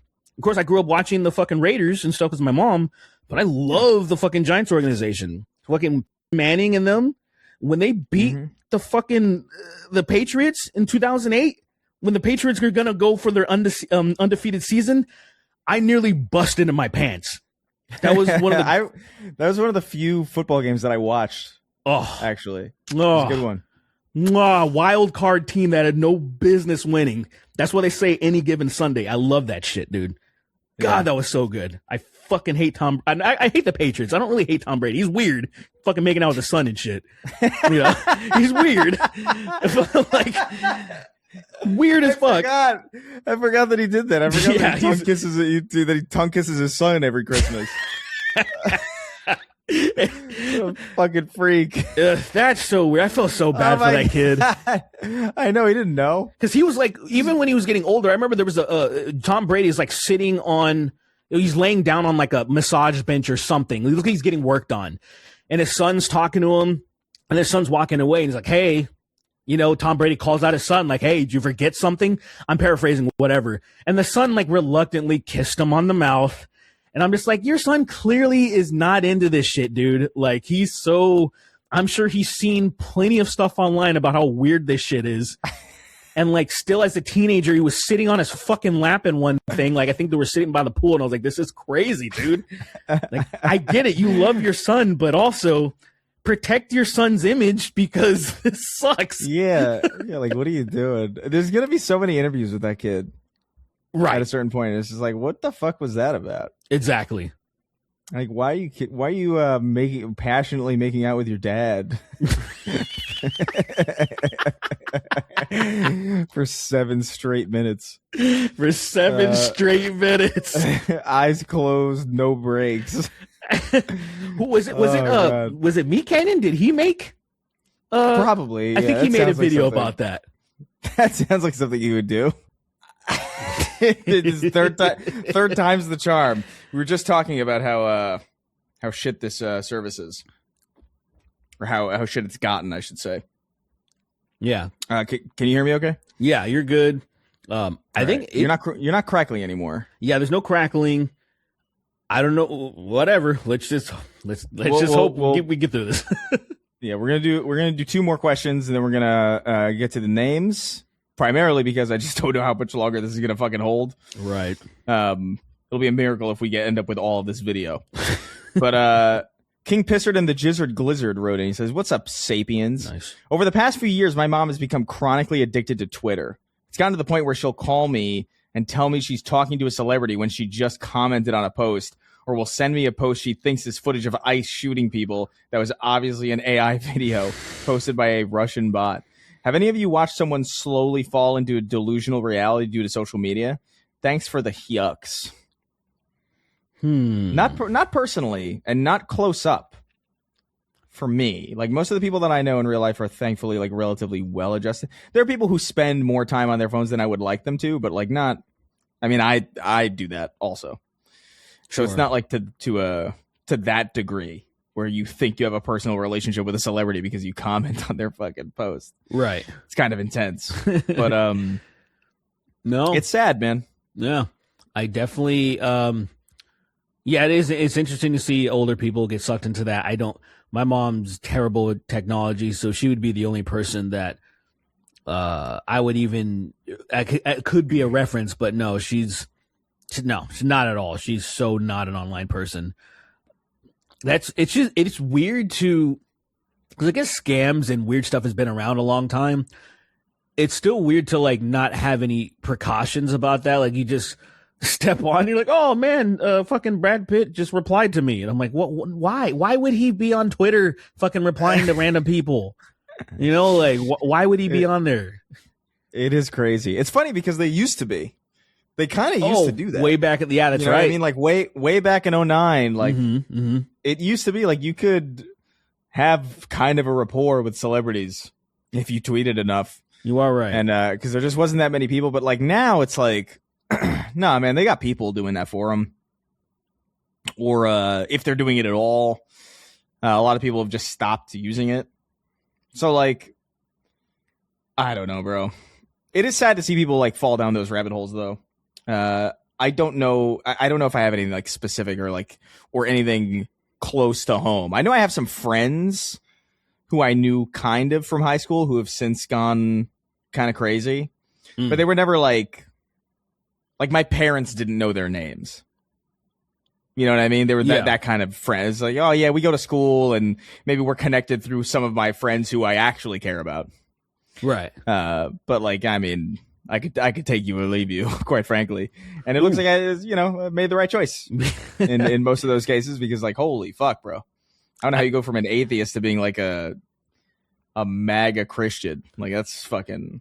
That's I've heard about stuff like that happening. I've seen it online, other people, but no one personally. But yeah, that's I just wonder. I'm like, what did you do, or what happened to you for you to get to that point? That a lot of times that's my initial thought, because I'm like, come on, you had enough sense to not fall into this shit. So how did it happen? I want to know what happened. Like a friend of mine getting addicted to drugs, and then that led him to I think Christ for like a couple of years. And then he kind of defaulted to being like, oh, I'm better now, and I don't really need this anymore, you know? Yeah. Yeah, there was like that. And, I've overdosed on Christ. I can't do it anymore. What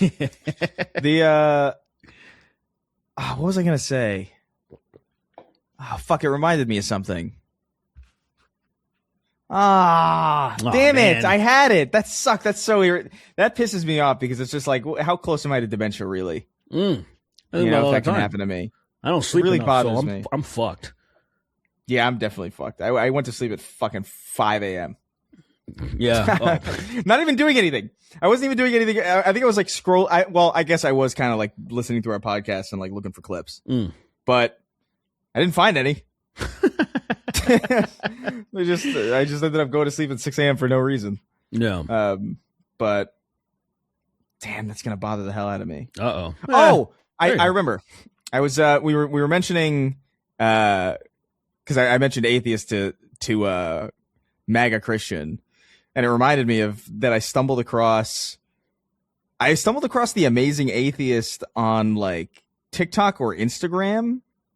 I saw him on Instagram recently. He was doing like he has this like mini series where he just like scrutinizes the fuck out of like Disney movies, like old Disney movies, like Aladdin. I saw the Aladdin clip. And they're really like, I was watching it, I was like, it was like weird because I felt like a wave of nostalgia over me, because I was just like, oh, this is entertaining. Mm-hmm. Like, it's a really entertaining fucking video.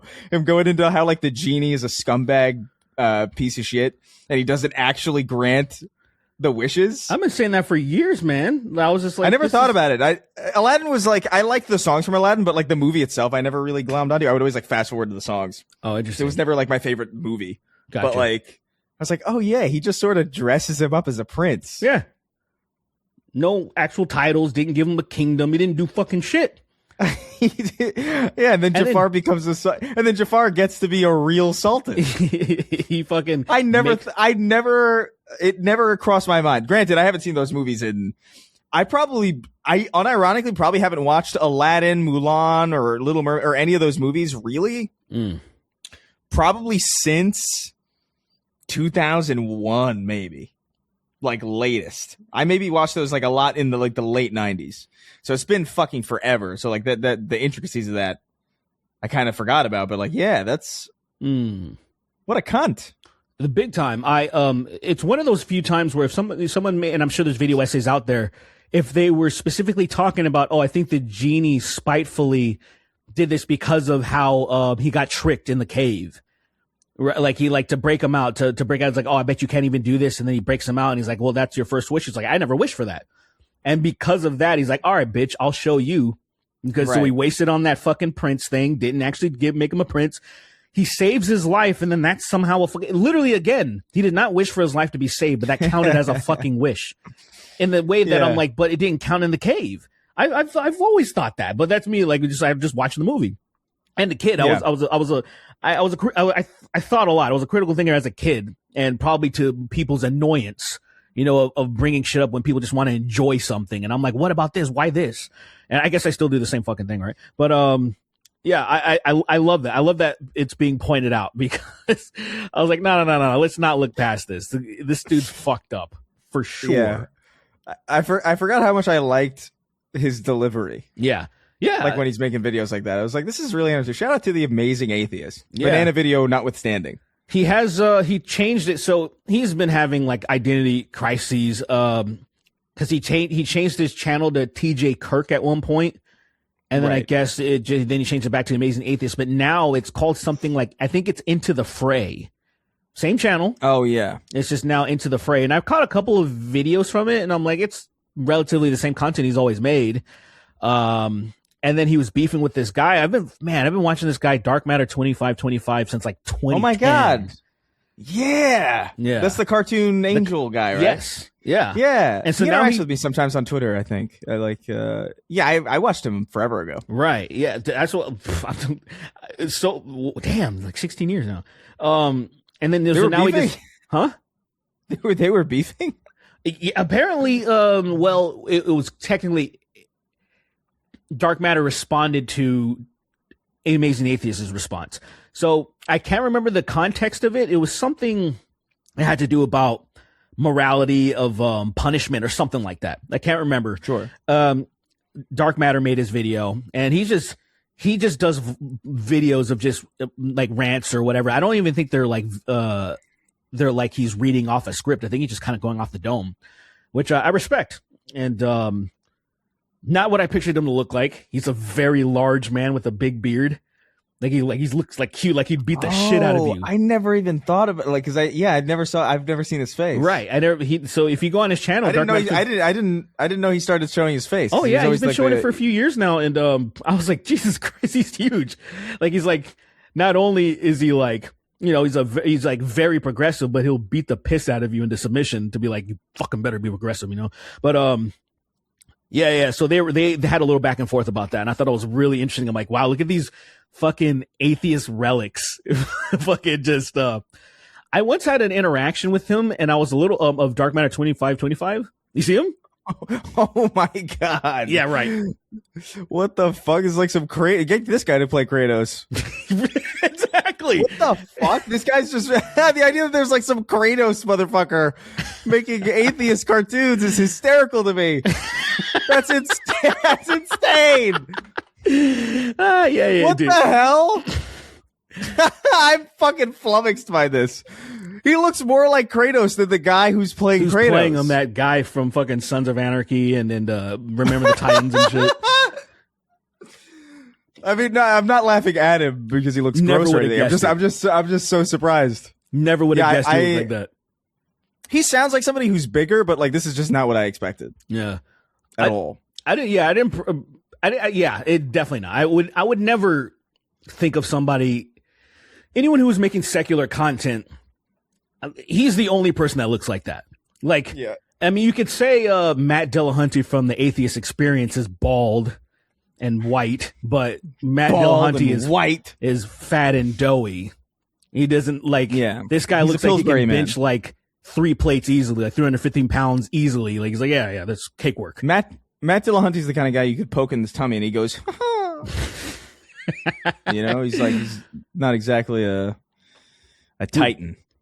You would giggle and then also explain to you why that was a very Christian move of you or something. I don't know. Oh man. I used to. I forgot what we were talking about. I don't remember how because Amazing Atheist, his Instagram content. Oh yeah. I saw that, and then he's still doing his thing. I mean, it's cool seeing some people that Relic still doing their thing because I'm sure not. Like there's not. I try, but like it's been a minute. I've made I'm not like I haven't officially stopped, but it just takes me fucking forever. It's funny though because I think about like some of the stuff like I was watching a video recently, like in the last like couple days. This is this guy Kid Icarus. He makes like video game content. It's like primarily around PlayStation. He's like this British guy, really sweet guy, really nice guy. But it's funny because he makes these really long videos. They're like maybe like some of them are 2 hours, and it's just like really highly edited. It's really like work wise, I'm like, that's fucking insane that you're doing all that. But every now and again, I'll have it on in the background because they're so long, and I'll catch something, and I'm like, it'll be like a reference to like our days. Where like, do you guys like? He said something particularly like where he's like, I forget what game he's playing. I think he's like playing a Rugrats game, or so he's talking about the Rugrats PS1 game and how like fucking weird it is. I could be wrong on the specifics of it, but he's talking about like, and you play as a baby. You didn't ask for this. You didn't choose this. And there it is. And I remember like that's the fucking extra credits. That extra credits, like when you they made you play as Nazis. Damn, you unlocked some shit for me. And I heard that and I was like, there's no way that's like you're a fan of extra credits. You know what I mean? Like you definitely heard that and laughed because it was so insane. But I was like, I haven't. But it was just the delivery of it and the words. I was like, you didn't ask for this. You didn't choose this. And there it is. I'm like, funny. Oh my God, what a deep cut, bro. What a deep cut. Yes, it is. Wow, like that unlocks some shit for sure. I made a video response about that video when we were in Vegas. Oh, that was the video I made in Vegas when we had that hotel room. And right. I think we had two video. We both made videos in that room. Yeah. Mine was the Little Mermaid. It was Little Mermaid one. Right. When people are all mad about it. Man, I just remember that stretch of time, like 2017, 2019 or whatever the fuck, however, in that era of just like, oh, this shit is so thoroughly milked. Like people, like the stuff that people were complaining about, I was like, God damn, who cares? Are you going to watch that movie? Why are you fucking complaining about it? Yeah, even back then it was like, it was getting really old hat and just like, what the fuck is this? Like, who gives a shit? My tipping point, there was two things. There was the Batwoman CW show that I had no interest in watching and seeing people like complaining about it. I'm like, okay. And then, there was, people complaining about MK11 and they were talking about, cause, Jax in his ending, he uses the word woke. And I was like, oh, a like 40-something-year-old black man says woke? Weird. Well, I never thought that. Like, it was so, I was like, why are you guys complaining about this? It was crazy. I was like, dude, this is over. Like, you guys, the SJWs are gone. They retreated to whatever the fuck. And then you guys are just finding anything to bitch about. I was like, this is so fucking lame. It is really fucking, it is funny. Like some of the, I no bullshit to me was like, that was the one that I remember. Like he made a video. I wish I could find it. I don't know if it's still on his channel. I don't even know if his channel is still up or whatever, or like maybe people have archived that video. But there's a video where he talks about Peter Dinklage being a giant midget in fucking Endgame and how it's like forced diversity to have a giant midget. And I was just like, I'm fucking losing my mind. I can't fucking do it. I can't fucking, like, what are we doing? What's diversity?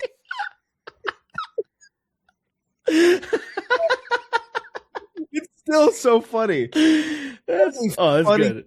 That's like good. that is, but he meant it. Like that's the thing. It's like it was sincere. Like you could tell it was like people weren't being ironic. And right. So like to sit there and just I remember him just falling asleep at VidCon and everybody taking photos of him and doxing him even though he was like going around and like saying he was doxed even though he has a channel with his full fucking name on it. Beside no bullshit, it was whatever the fuck his name is, something Brooks or whatever. It was a channel. He's like, you doxed me. I'm like, fuck you. Like, fuck you for saying that. Fuck you. I remember getting really deep into a video that I made about it. I filmed it and everything. And I just remember like as I was editing it, I was like, am I just picking on a disabled person? Like it felt that way where I was just like, I don't know. Like this guy might just be straight up mentally retarded. He might be retarded. He might be retarded. I think he is. I had a good. No, it's just a bummer because I just remember like this is funny, but it's so mean. Because I really couldn't stand him. I was like, I hate this guy, kind of. Like not like vivid hatred, but like I was just like, you are just everything wrong with like you hate what he stands for. Everything that's happening right now. Like I hate what he represented. Yeah. But then it got like it was so mean, and he was so disabled. That I was like, I don't know. Yeah. I regret it though. Like I really should have just made it because I don't know where that footage is. I only have like the tail end of that original footage, and like the audio's all fucked up. So it's like at the end. So it's like all the bits are gone. I was just like, damn it. That sucks. What if I could find that script somewhere? That'd be cool if you still have it around somewhere. I'll do like a what is it? A George Lucas special edition. There you go. Of that video that never came out. Yeah, there you go. But anyway, whatever. I hope we answered your question, whatever it was. I got zero idea. I earnestly have no recollection of what you asked. Yeah. I remember we were talking about The Amazing Atheist, but I have no idea how it led to that. Your guess is as good as mine. We'll go one more question. I remember the name. It was like King Pissard, right? Oh, yeah, the Chronically Online thing. Yeah, I mean... Oh, I don't know. Right. Yeah, I don't know if we have any particular examples, but good luck, man. Like, yeah, that's it's annoying to deal with. Keep reasoning with her, man. Get her, get her off that shit. Yeah. Let's see. What is this? Oh, that's something for Kingston. I'll wait for Kingston to get back. Oh, okay. Isaiah McLovin. Well, this will be the last one, and then we'll get to the names. Right. Isaiah McLovin wrote in. He says, "Hey guys, been watching since Nakey Jakey, first time patron. It was a long ass time ago. What has been some of the best and worst parts of being podcasters full time? Thanks for reminding me of the wastelands that was my Xbox Live party chats with the homies. Keep up the good work, and Chris." Finger Derek while Kingston records. We're not gonna do that. That's pretty crazy. I'd prefer not to do that personally. So we're just gonna forego that end part. The best and worst part, I feel like it's all the same, which is just like we are our own bosses, and that is both that for me that's both the best and the worst part of it. Yes, that's good because there's like really no, I don't know. It's you have people like us. Who are not like we're not like mathematically minded, we're not like business minded, we're like I would say like momentum and like creativity driven, and so like it's the issue is that like we're not good at delegating time in a way that like a managerial person would be, or like a mathematical person would be, or like a business minded person would be. Mm-hmm. We're kind of like, oh, that's funny, let's do it, that's a good idea, on like a whim. Yeah. And it's not the most, what would you say? It's not the most disciplined way to go about it. And it's hard to discipline yourself if there's like no real downside to not. Like there is downsides to it. Like we could be doing like way better in many different categories, but we're doing well. And we're satisfied with that. And maybe we shouldn't be. Maybe we should be a lot hungrier. Yeah, that's kind there's of certain and to be fair, there's certain aspects where like I'm hungry, like I want to make things, but it's like I think part of what makes this show thrive is the looseness of it and the lack of preparedness and the fact that like a bit can kind of come out of nowhere completely on like if we scripted all of our bits, like no one would give a shit. You know what I mean? It's the fact that like shit pops up out of nowhere and then suddenly there's a 8-minute animated cartoon about it. That's fucking cool. That like somebody went into Blender and made fucking Batmandicoot. Yeah. Real on a fucking whim. Right. And so it's tricky because I don't know. I think in some ways the secret sauce is that nonchalance, but I do think there is a better balance that's difficult to find when everybody involved is minded in the same way. Yeah, but I don't know. That's what I would say. I don't know what you would say. I think it's relatively it's mostly that. It's what you were just saying, especially about the being our own bosses. That's it's so easy to just kind of get a little lackadaisical, or I don't know if that's the word I'm actually looking for, or just kind of like I when it comes to the comedy aspect, no, that's my favorite style of podcast that I listen to is that pretty much people pressing record and fucking around is what I prefer. It's the other stuff outside of it, the business aspect, where you talk about not having that business oriented or driven person or organized person is very, when you just have artists working together, trying to run a business, it's fucking silly. But again, we are satisfied because it still is, despite all of that shit, it still has been growing consistently, the show. And that's why I think we've never done any like drastic leaps to do something else. Like we just talk about like leaving extra money on the table, or we've talked about like, oh, maybe one of these days would be cool to do like a live show. But it's like, bro, we can't fucking we right now ourselves cannot fucking do that. We would need somebody's help to do that. And it's stuff like that where I'm like, I love the idea of doing a live show. I love the idea of having an excuse to travel, you know, like that, right. Like shit like that. So it's just more of, I've been recently trying to, work on myself mentally and get myself out of that loop where just every aspect of my life, where my music, my fitness, the podcast, it's just been, well, I'm fine. Like, you know what I mean? And I'm like, but I don't really think that though. I'm like, no, I do want more. I want to be in better shape. I want to fucking put out some more music. I want to XYZ. I want to, and so I've been trying to like hype myself, and like, I've been trying to work on that thing. And we actually, we're a little bit inside baseball. We talked recently about, the podcast, like, oh, we're going to try to like, up the ante a little bit more. And you see Chris putting out clips. He's I've actually behind the scenes I made some media kits so we can fucking like actually, I would love to get on a network, because that's what we need. We need to get on something, and then that would really, if we wanted to ever do a live show, that's the way we would fucking do it, to have somebody help set that shit up. So I've set the kits together, and I've just been trying to pitch ourselves and stuff like that. And I fucking hate doing this, but that's what it needs to be done.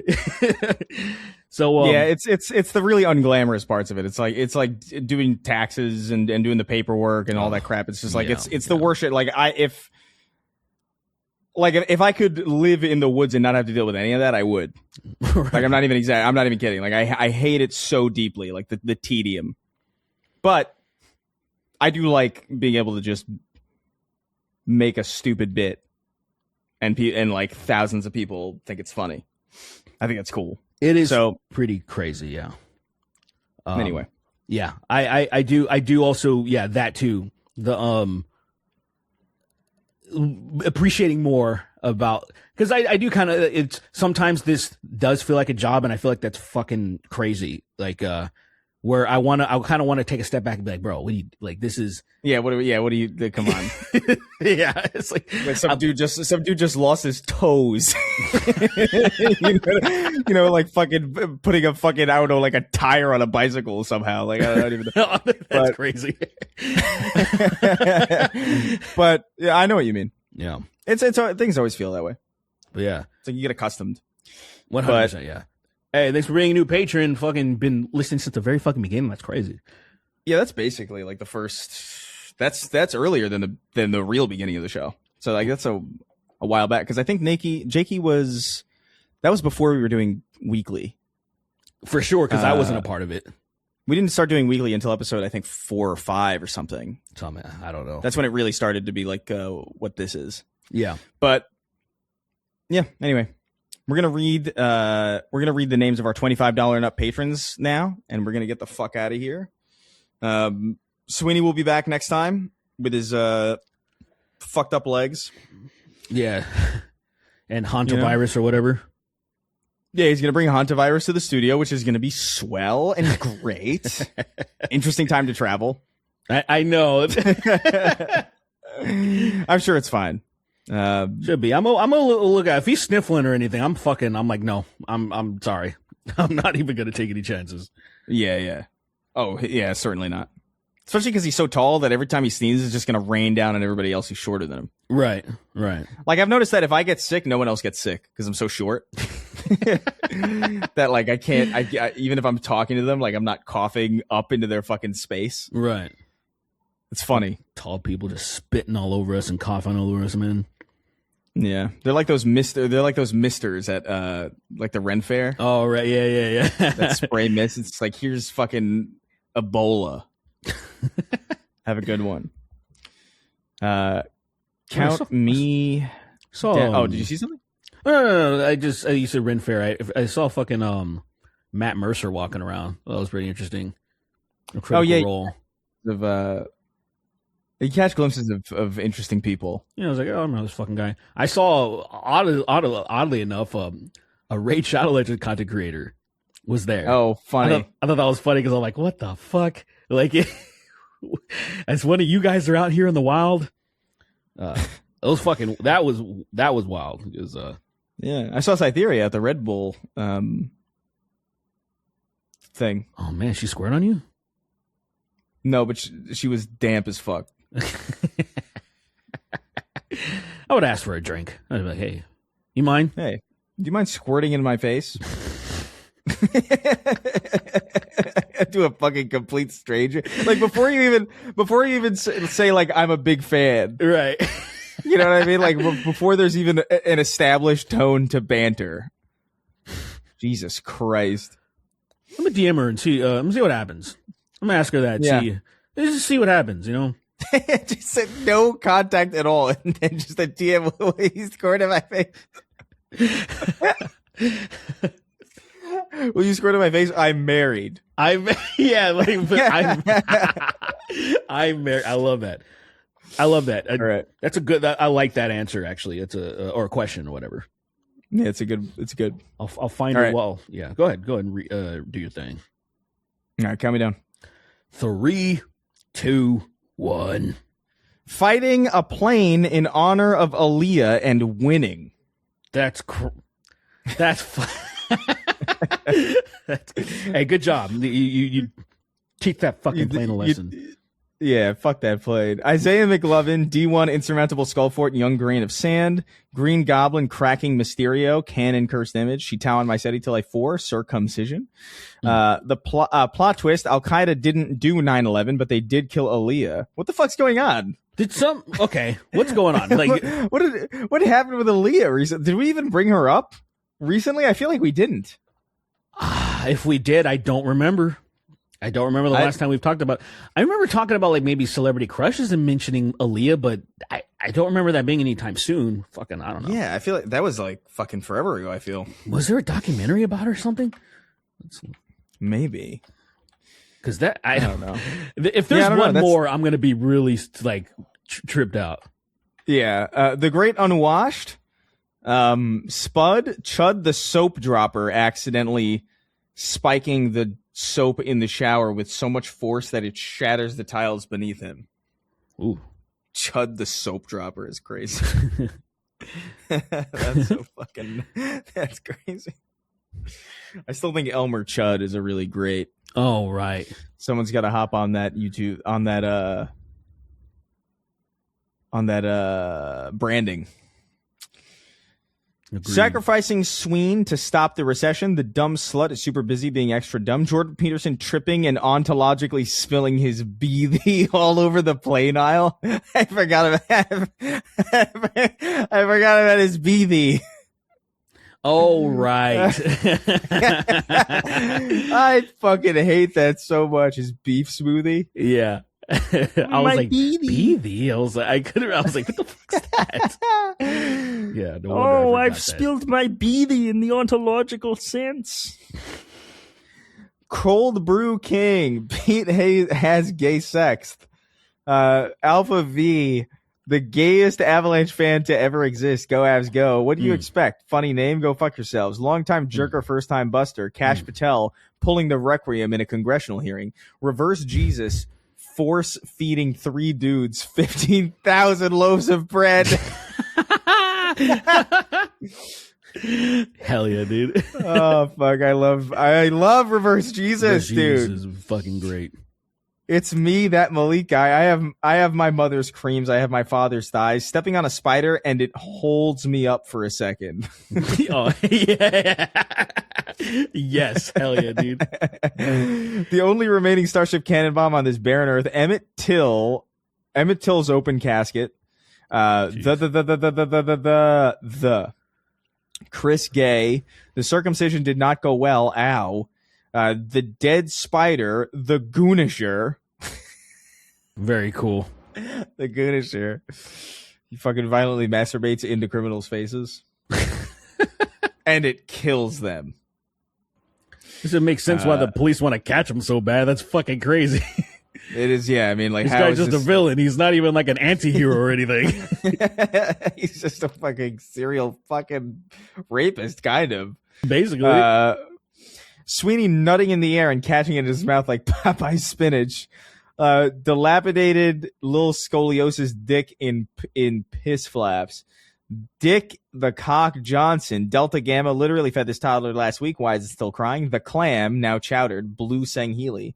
Sausage eats everybody's bread and fish. World's saddest, gayest Hollywood undead fan from Michigan. I'm going to kill the president with a mortar. John, chainsaw, chud, chud, chainsaw, chud. I'm a sack man. Skeeting on the tip, grip, tug, and chug. Grip, tug, and chug. Not bad. Dumb. Not bad. Oolong Goonicide. Did Tofi mean Noah's Ark 3D Catholic Doom clone? No, you guys, again, you guys are too fixated on the Catholic angle. It was just a game that I played in Catholic school. It wasn't like a Catholic themed game. I promise. At least I'm fairly certain. I don't remember any fucking. Did somebody share those like hectic games or whatever? Yeah. There was like all sorts of shit, like, and I recognize a lot of them because it was all stuff that I had found in my first like 17 times looking for this same exact game before the passion gets reignited. Berserker Broly's Bang Bus Sized Venus, Sloker 2, Why So Derpy? So is there a Mrs. Hands? I like that one a lot. Yeah. Could the Who's have stopped the Grinch from stealing Christmas if they simply skinned him alive and dipped him in salt? Yes, surely. I don't think if he survived, he's certainly not stealing Christmas. He's gonna hide in his cave and cower and cry until he passes away. Right. What are you talking about? Managing my bull from the cuck chair like the elusive man? Popping the corn kernels from a turd. Call that poop corn. I am so fucking gay. I want to suck your dick. Yeah. The Damo Nation. Gay Rush be like guys. The Snark Tank's resident VTuber, Sausage Apostle, called Believing Samet? I don't know. Round-eyed Asian showers extra long Monday to bank them through the week. That is crazy. That is crazy. I don't know if it works that way. I love the logic. I'm just gonna shower for 6 hours, so I don't have to shower for the rest of the month. Brilliant. Get him on that. Get him on a TED Talk. Get this man a TED Talk right the fuck now. Yeah. He's on stage with fucking visible stink lines all over him. That'd be great. I'd watch it. Asmongold like comes in like he's smelling a pie. He's like hovering. He's like, hovering. What is that? Is that BO feces and shit and caca and feces? Yum. He's floating and the roaches are floating over him, you know? Is that stale roaches and piss that I smell? He's got the biggest fucking smile. Oh God. It smells so bad that it's staining the ground. Yeah, there's like the it's like a snail trail, but like it's filled. Oh fuck, man! Is that the delicious smell of BO, piss, and sweaty anus I smell? Great, so great, great. I wish I could bottle this up and spray it all over me. Oh, God help us. God help him. Right, Round-eyed right. Asian. Oh, I read that already. Breaking news: Amos Yee was beaten up by a Jujutsu Kaisen cosplayer at an anime convention. The video is amazing. Would Derek still love JoJo if she became a 12-year-old but still had the same body? What do you mean? What? What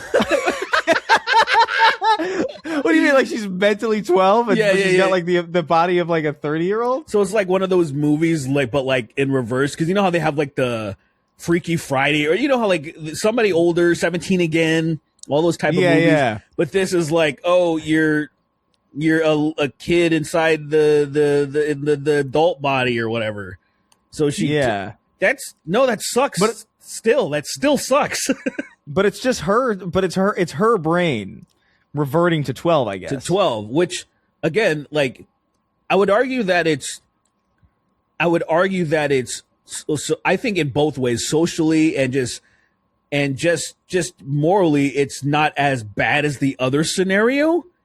Sure. But still, who in their right mind, other than like some Republican legislators who voted no to ban child marriage, which literally happened recently. I can't remember which state it was, but they banned child marriage, and there was like a handful of them that were like, yeah, no. I'm like, I don't care what your reasoning is. You vote yes on that shit, and then you try to amend the bill of whatever other stuff is wrong with it. You don't just, anyway, point being, no. No, you just don't, you don't want to, that's, both scenarios suck, obviously. Yeah, well, I mean, neither of these things are ideal. Like, I would feel super bad, but wouldn't it just be kind of like dating like a disabled person? Yeah, it would be like, I view it kind of like, at that point, you're just, you're dating a person. I mean, her body's still 30, but it's kind of like your partner gets into I don't know. She falls off a bicycle, like, and falls down the Great Pyramid of Giza and like hits her head, and she's all fucking stupid. It's kind of like that, where it's just like, do you leave her because she's stupid, or like? I mean, I could see why one would want to, but like, it is kind of, you could almost argue that it's so like a noble to stay. Right, in because it's like you're essentially disabled, and it's kind of technically you'll eventually be back to normal. Like, it just being conscious of that, like, she's mentally 12. Like, it's like if it was the actual, she hurt herself and now she has like the brain capacity of like a child, I can see how some people would stay and care for them and all that shit, obviously. But if it was like a curse, a monkey paw curse or something, where she's fucking mentally 12, you're like, fuck, damn. Yeah, I mean, we can be best friends. The sheer transparency of it, yeah, would be the problem. It's just like, because like there's like at least a level of like obfuscation with that kind of thing in the real world, because you don't really know. Like, I mean, they could, like it's arguable that like, they got the mental capacity of a 12-year-old, but like it's just a stupid adult. You know what I mean? Like, if you knew, like, if a genie showed up and was like, your wife has the brain of a 12-year-old, bam, bye. It's the genie of the Aladdin genie, because he probably wouldn't do that. The Aladdin genie. Yeah. Hey. Do some Jack Nicholson impression as he fucking robs your wife of her mental faculties. Oh God! Be a straight shooter. Gotta be a straight shooter. I'm gonna make your fucking wife retarded. Good luck. Well, that's more like Ray Liotta, I guess. I guess. Yeah. Kind of. Yeah. Well, you get it. I can't really do Jack Nicholson. I can't really. Ever I since- can't really do. Yeah. They can't. What are really you do it. doing? Yeah. Yeah, I don't know. My Jack Nicholson impression was always just the alien from Destroy All Humans because it was clearly a Jack Nicholson impression. It was clear. It's so funny that it's so obviously like some dude just trying to be like, let's just do Jack Nicholson as this alien, and it works.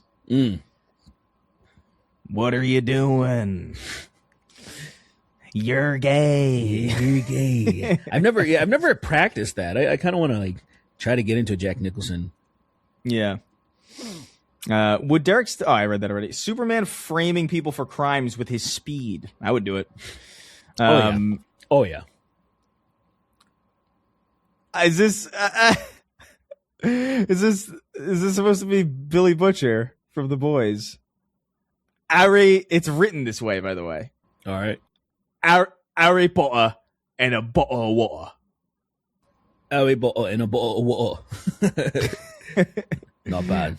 Not bad. What a fucking... Harry, come here. come here. Harry Potter and a bottle of water. What do you think of it? What do you think of that, Huey?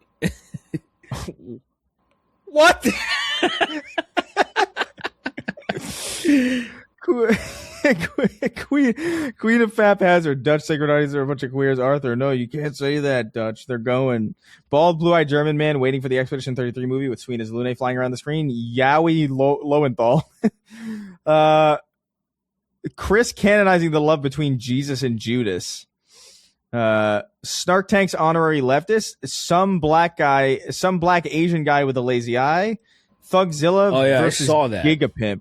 I saw the fucking avatar of that. Oh yeah. I don't know how I saw that. Oh, I was looking for the question of the Eminem question in the Patreon thing. I couldn't find it, but anyway, yeah, I saw that. I was like, that's very interesting.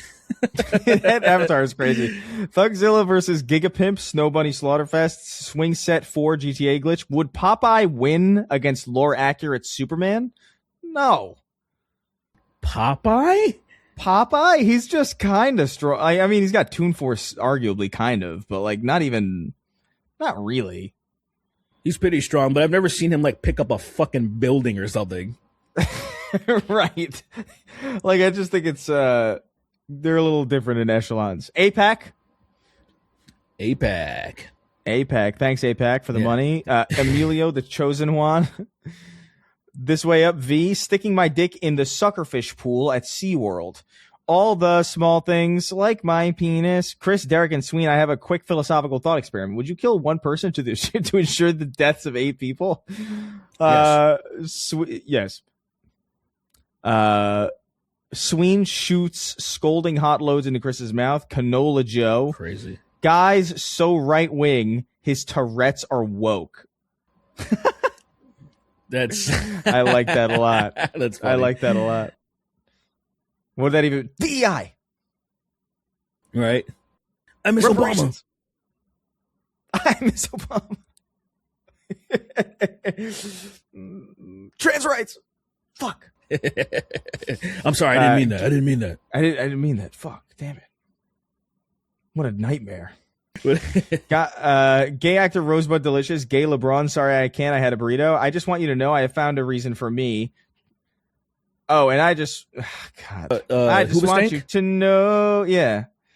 I found a reason for me to suck on some juicy D.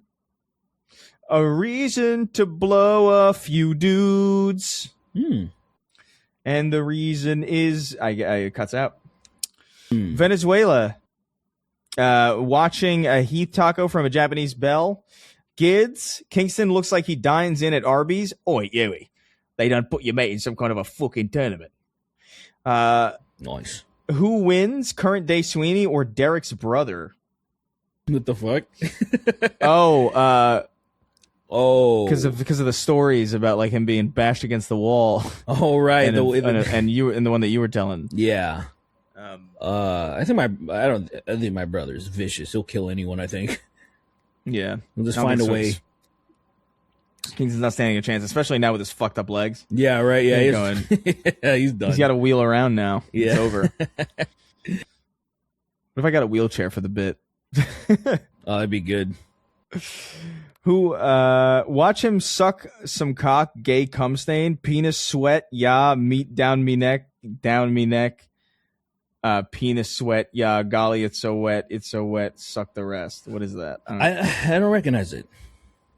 That feel in my head that it's Sean Paul, but like that can't be. Colin's mom on Twitter being a Trump supporter and falling for blatant AI videos is so funny. The rain in Spain stays mainly in the plane. Guest, you have been activated. Kill Chris and Derek. King Dad versus Majin Erica Kirk for control of TPUSA. The Queen of Systematic, babe, would you still love me if I was a worm? Like the sea serpent kind? Spum Befudders, Krillin with a 14-inch cock, deep dicking 18 while Goku is giving him pointers. In Daft Punk's Something About Us, there's a robot giving mad head at 20 seconds. What's the Daft Punk song where it sounds like he's saying like rob a Mexican?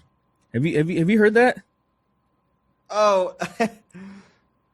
It's like, oh yeah. what is it? I can't remember the line. You fucked me up because like now I only hear rob a Mexican. Something like rob a Mexican. I can't remember exactly how it sounds. Well, it's get lucky, but like, we're up all night to get. We're up all night to get. We're up all night to get. That's what it says. Your mic cut out, by the way. Son of a. Oh, okay. Okay, good. We're back. But yeah, it's them saying we're up all night to get, but it sounds like we'll rob a Mexican. That's what he's saying. Oh, and like we'll rob a Mexican or go rob a Mexican, whichever. Yeah. We're up all night to get. We're up a Mexican. We're up all night to get. Yeah. We'll rob a Mexican. I like to think that that's what he's really saying. It's like when I found out that Poker Face was like the lyrics of Poker Face were what they were. Did you ever figure that out? Where he's like from Lady Gaga, where it's like the chorus is, and she got away with putting it on radio somehow, but like it's straight up in the song where it's just like poker face fuck her face. The second part is saying fuck her face. Yeah, you can literally, it's literally written that way in the Spotify lyrics also. And it's like if you listen to it, you could actually straight up hear it. It's kind of nuts. I remember being like, that is insane. I'm confused. Because I swear I didn't hear that when I was a kid, but also I wasn't listening that intently either. So here's the issue with that for me. I need to hear that song in an actual like syndicated radio play so I can listen to it on the airwaves and then hear, because I definitely know things have slipped through the cracks, but I just want to make sure that the what people are hearing is like, oh, here's the dirty version, and they didn't play, and they had a clean version that they actually played. Because I'm very curious about that. I'm gonna listen to it regardless because I've never known that. Because she was doing like a piano rendition of it where it was like slower, and she was singing that, and everybody was like, "Is she saying fuck her face?" And the comments are like, "She's always said that." And I was like, and then people were like, "What?" And then you look it up, and it's like, as far as I can tell, yeah, it's kind of always been that. I haven't heard it on the radio, obviously, but you go back to the YouTube video, even like the main, what do you call it? The main Vivo kind of thing that wouldn't say explicit, you know what I mean? Yeah. Or clean. And it's just like, yeah, it is different. And I'm like, oh, fuck. I guess I didn't care either, to be fair. I was fucking 17 or probably less.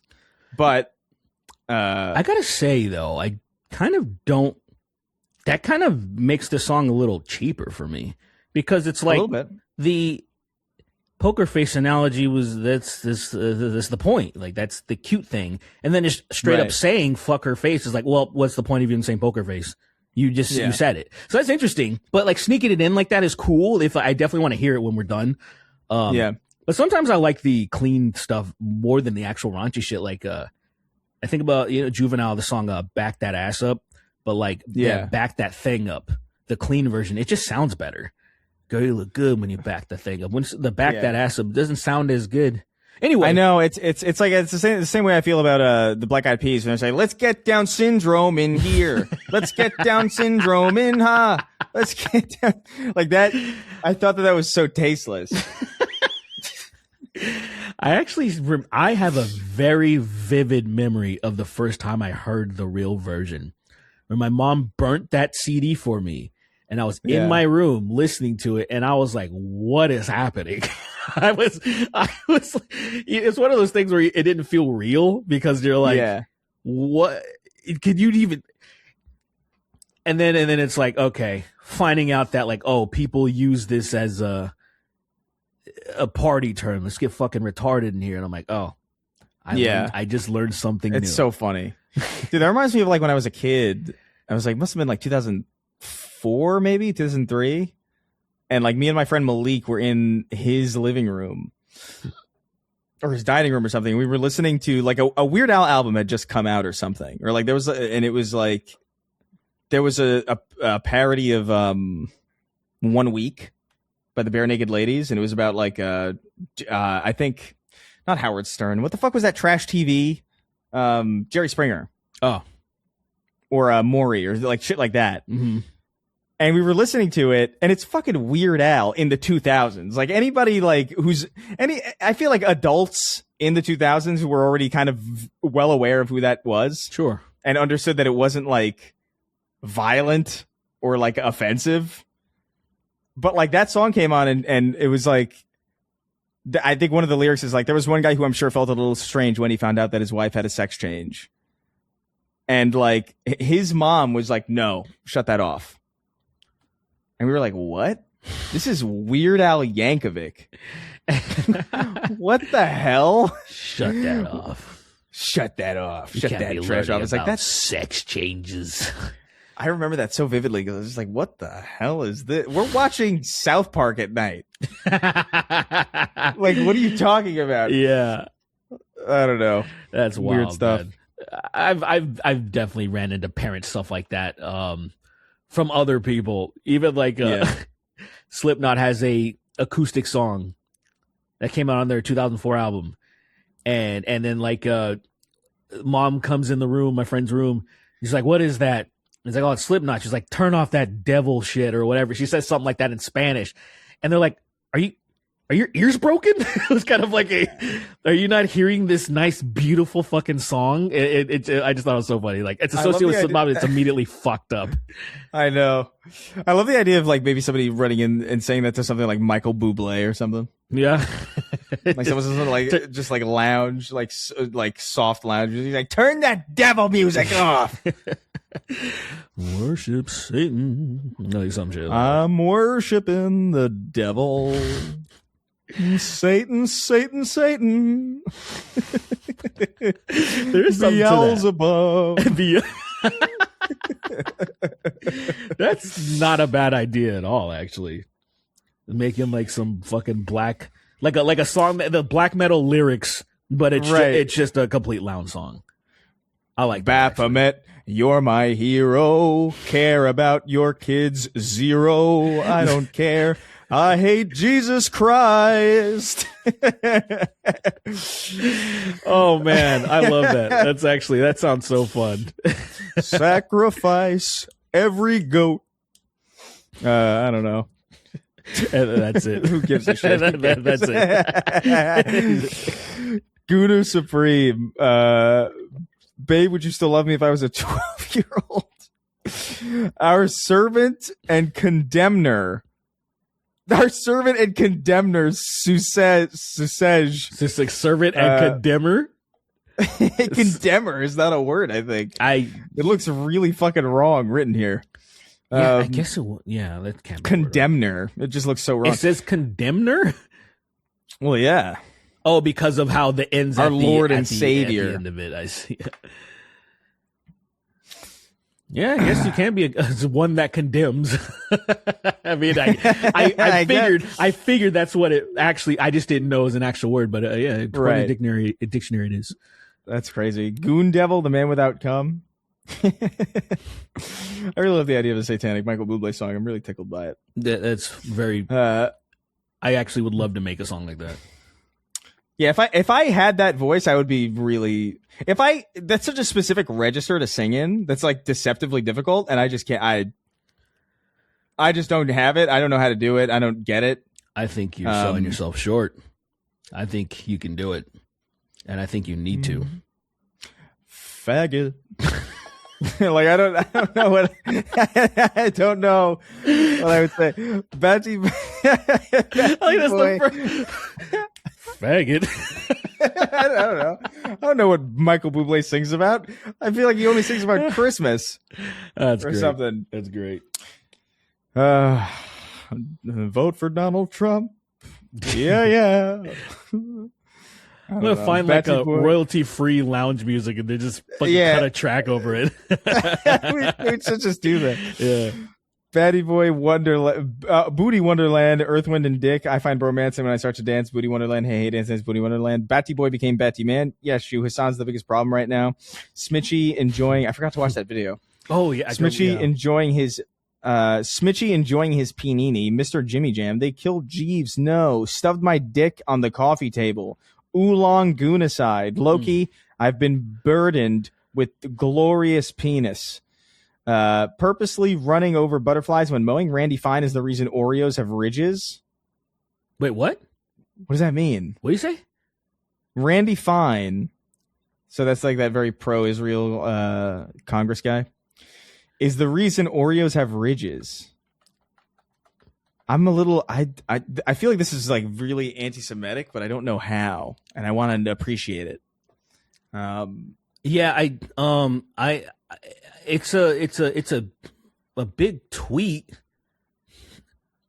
But I don't understand the reference or the joke or the impact.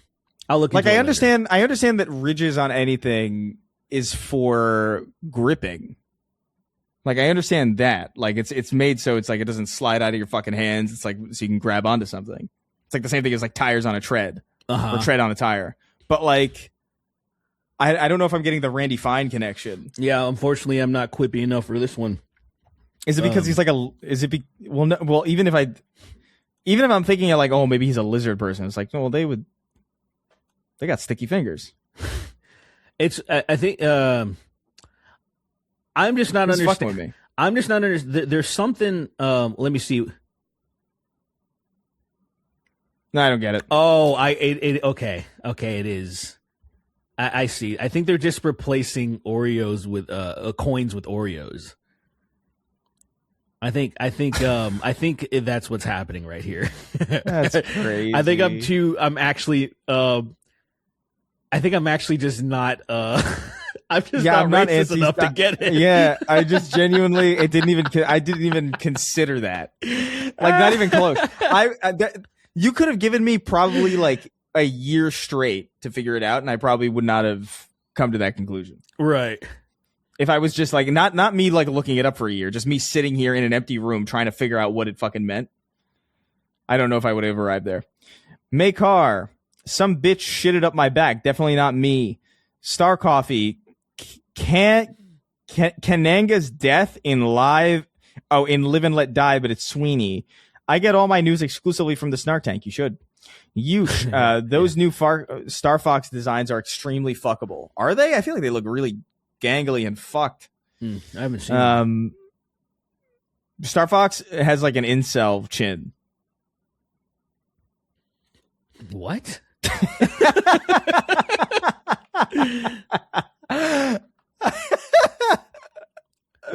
He's got like a side profile that's like really really like underdeveloped. He's got like a mouth breather. He's got like a mouth breather. You were fucking genuinely so confused. I was trying to picture. I was like, I was like, huh? I'm just not on right now, dude. I'm like, yeah, I get it. Star Fox.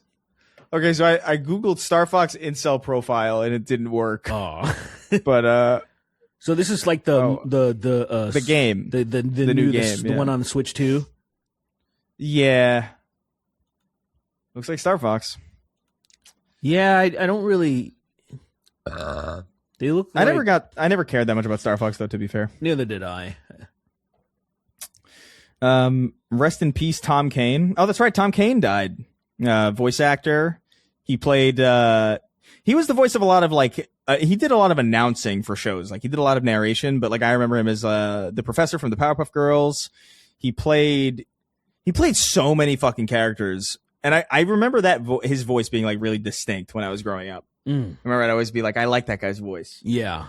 So that's a bummer. I know he had a stroke a couple years ago or something, but rest in peace to the GOAT. Yeah. Dang, that sucks. Was he in Batman at all? Like he in my brain he's a Batman voice, but I don't think he actually did. So far I'm just seeing everybody associate him with Powerpuff for sure. Clone Wars, I don't know what he did in there.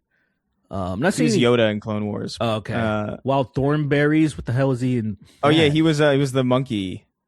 Oh yeah. And Darwin, and he was the rabbit in Foster's Home. He was in a lot of stuff. I remember him specifically just being a big like announcer.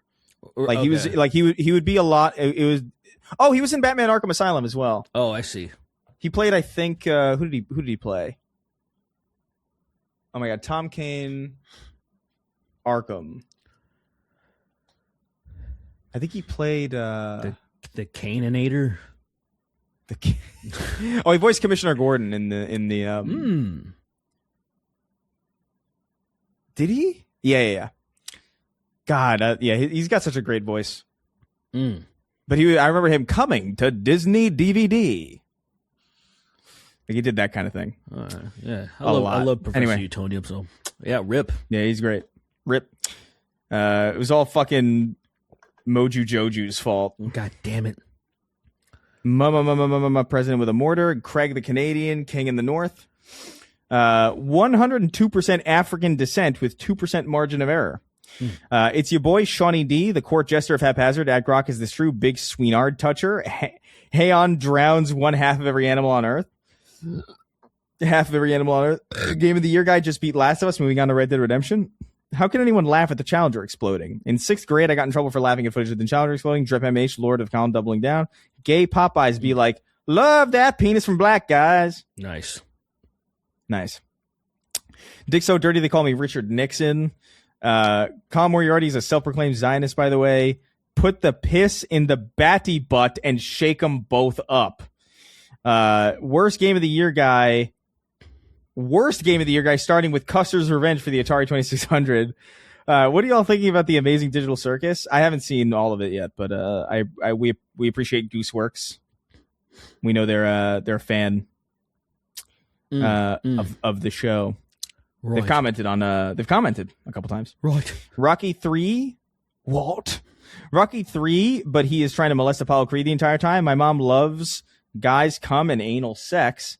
That's why I'm like her. That's why I'm like I am, because I'm like her. Get Eartha Kitt.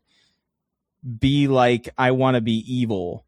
Gay Matt Murdock be like, Your Honor, I'm gay. Derek, since you like Dragon Age so much, you should spread it. You should try spreading your asshole for the camera. I was like, what is this gonna be? Is that the marathon guy? Wage Slave 583. Guys, please help. I went to Philly and was bitten by a radioactive black man. The Papini hoping that Hideo Kojima gets the voice in the last episode of Smiling Friends. Donk Donkerson, Dixon Butts, gay thoughts or son daughter PP. Your Susej bit at the end of 409 had me dying at work, even though I'm Christian and supposed to be offended. I mean, it wasn't real. It was just funny. Yeah, I mean, it's that's good. That's good storytelling, man. I got to tell you that we came up with that on the fly, and I think we can hook people. I think we can modernize religion. Thank you very much. If we really tried, we could do a lot with that. Yeah. Chud the Builder, can you nigga it? Chud the Builder, yes he can. Rewatching Bones and fuck Emily Deschanel is hot. I want to know, have you ever been gay? Coming on gay, the meanest lesbian in Michigan. My nephew wants to be a cop, so I'm gonna call him a piglet. John Strickland, don't sing for the year. Figure out how to sing for the moment first. The first Joshua Keith David, Sweeney died because he traveled when Freddie Mercury was a tardigrade or something. These Skyrim Charlie Kirk memes are killing me. Pre-Roz, I love pitas. They call me a pedophile. Crazy. Let's relax. Russell, I was an immature 30-year-old when I fucked that 16-year-old brand. Wait, what? I didn't catch that. Okay. Interesting. I didn't catch that last bit. Interesting. So this needs a new charger, it looks like. What? It just died? It just died, even though it's been plugged in. All right, hold on. Okay. I'm going to grab a different charger. God damn it. I'll entertain the masses. Right now, if you're listening, audio listeners, right now I'm pulling my penis out. I'm waving it all over the camera. I'm stroking it now. Stroking it. I have a good pace. The pace is very modern, not too fast, not too slow. I like doing it dry though. I don't do anything like that. And I'm putting it back. I'm putting it away now.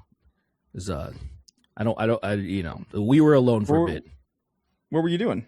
Oh, just a little bit of this, a little bit of that. A little bit of this, a little bit of that. Yeah, don't worry about it. Don't check this part of the show when it's posted. Yeah, I won't. All right, good.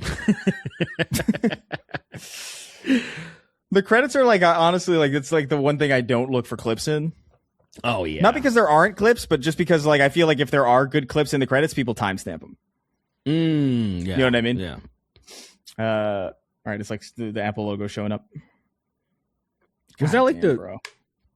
Did we talk about the Jesus? Did we talk about that in the credits, or was that before? I don't remember. I think it was in the credits. Yeah. I don't remember why. I wonder how it came up. I'm gonna look into that because that I think more people need to know about the reverse Jesus. I think more people need to hear about the gospel of reverse Jesus. CSOM declared, "Leave my people here." Yeah. Hell yeah. That's good. I like that. Wait a minute. This isn't tennis. This is gay sex. I love that.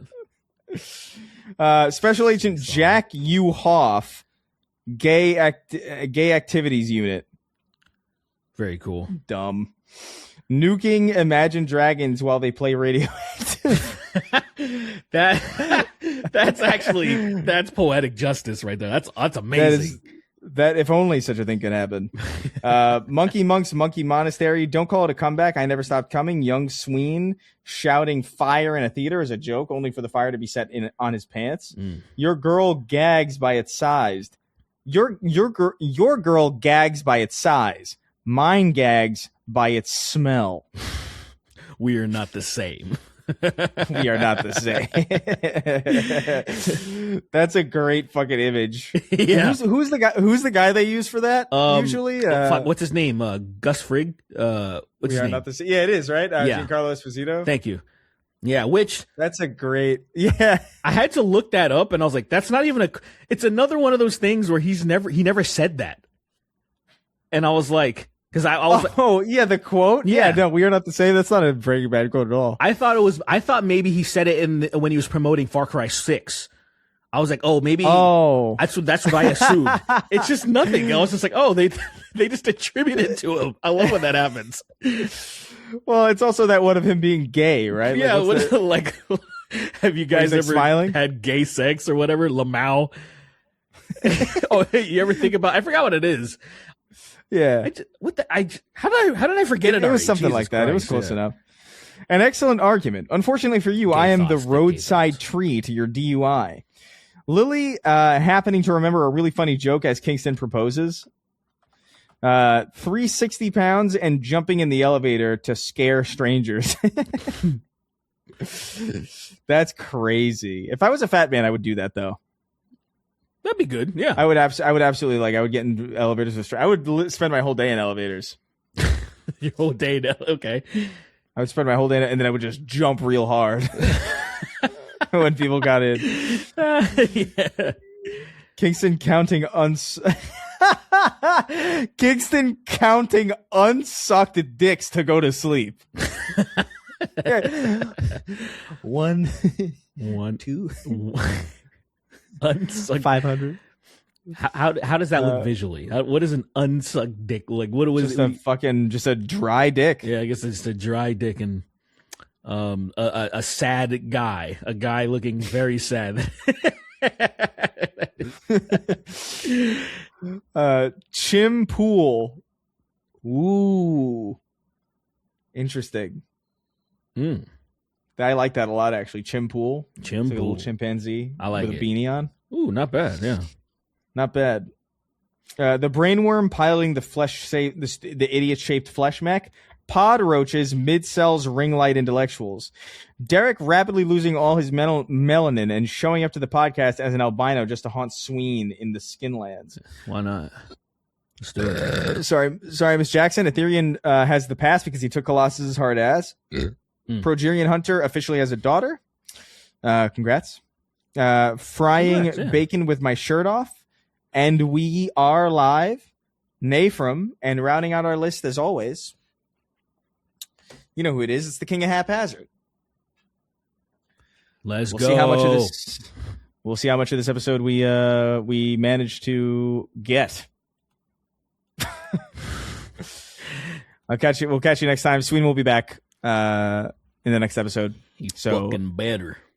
He better get them legs figured out real quick. Okay.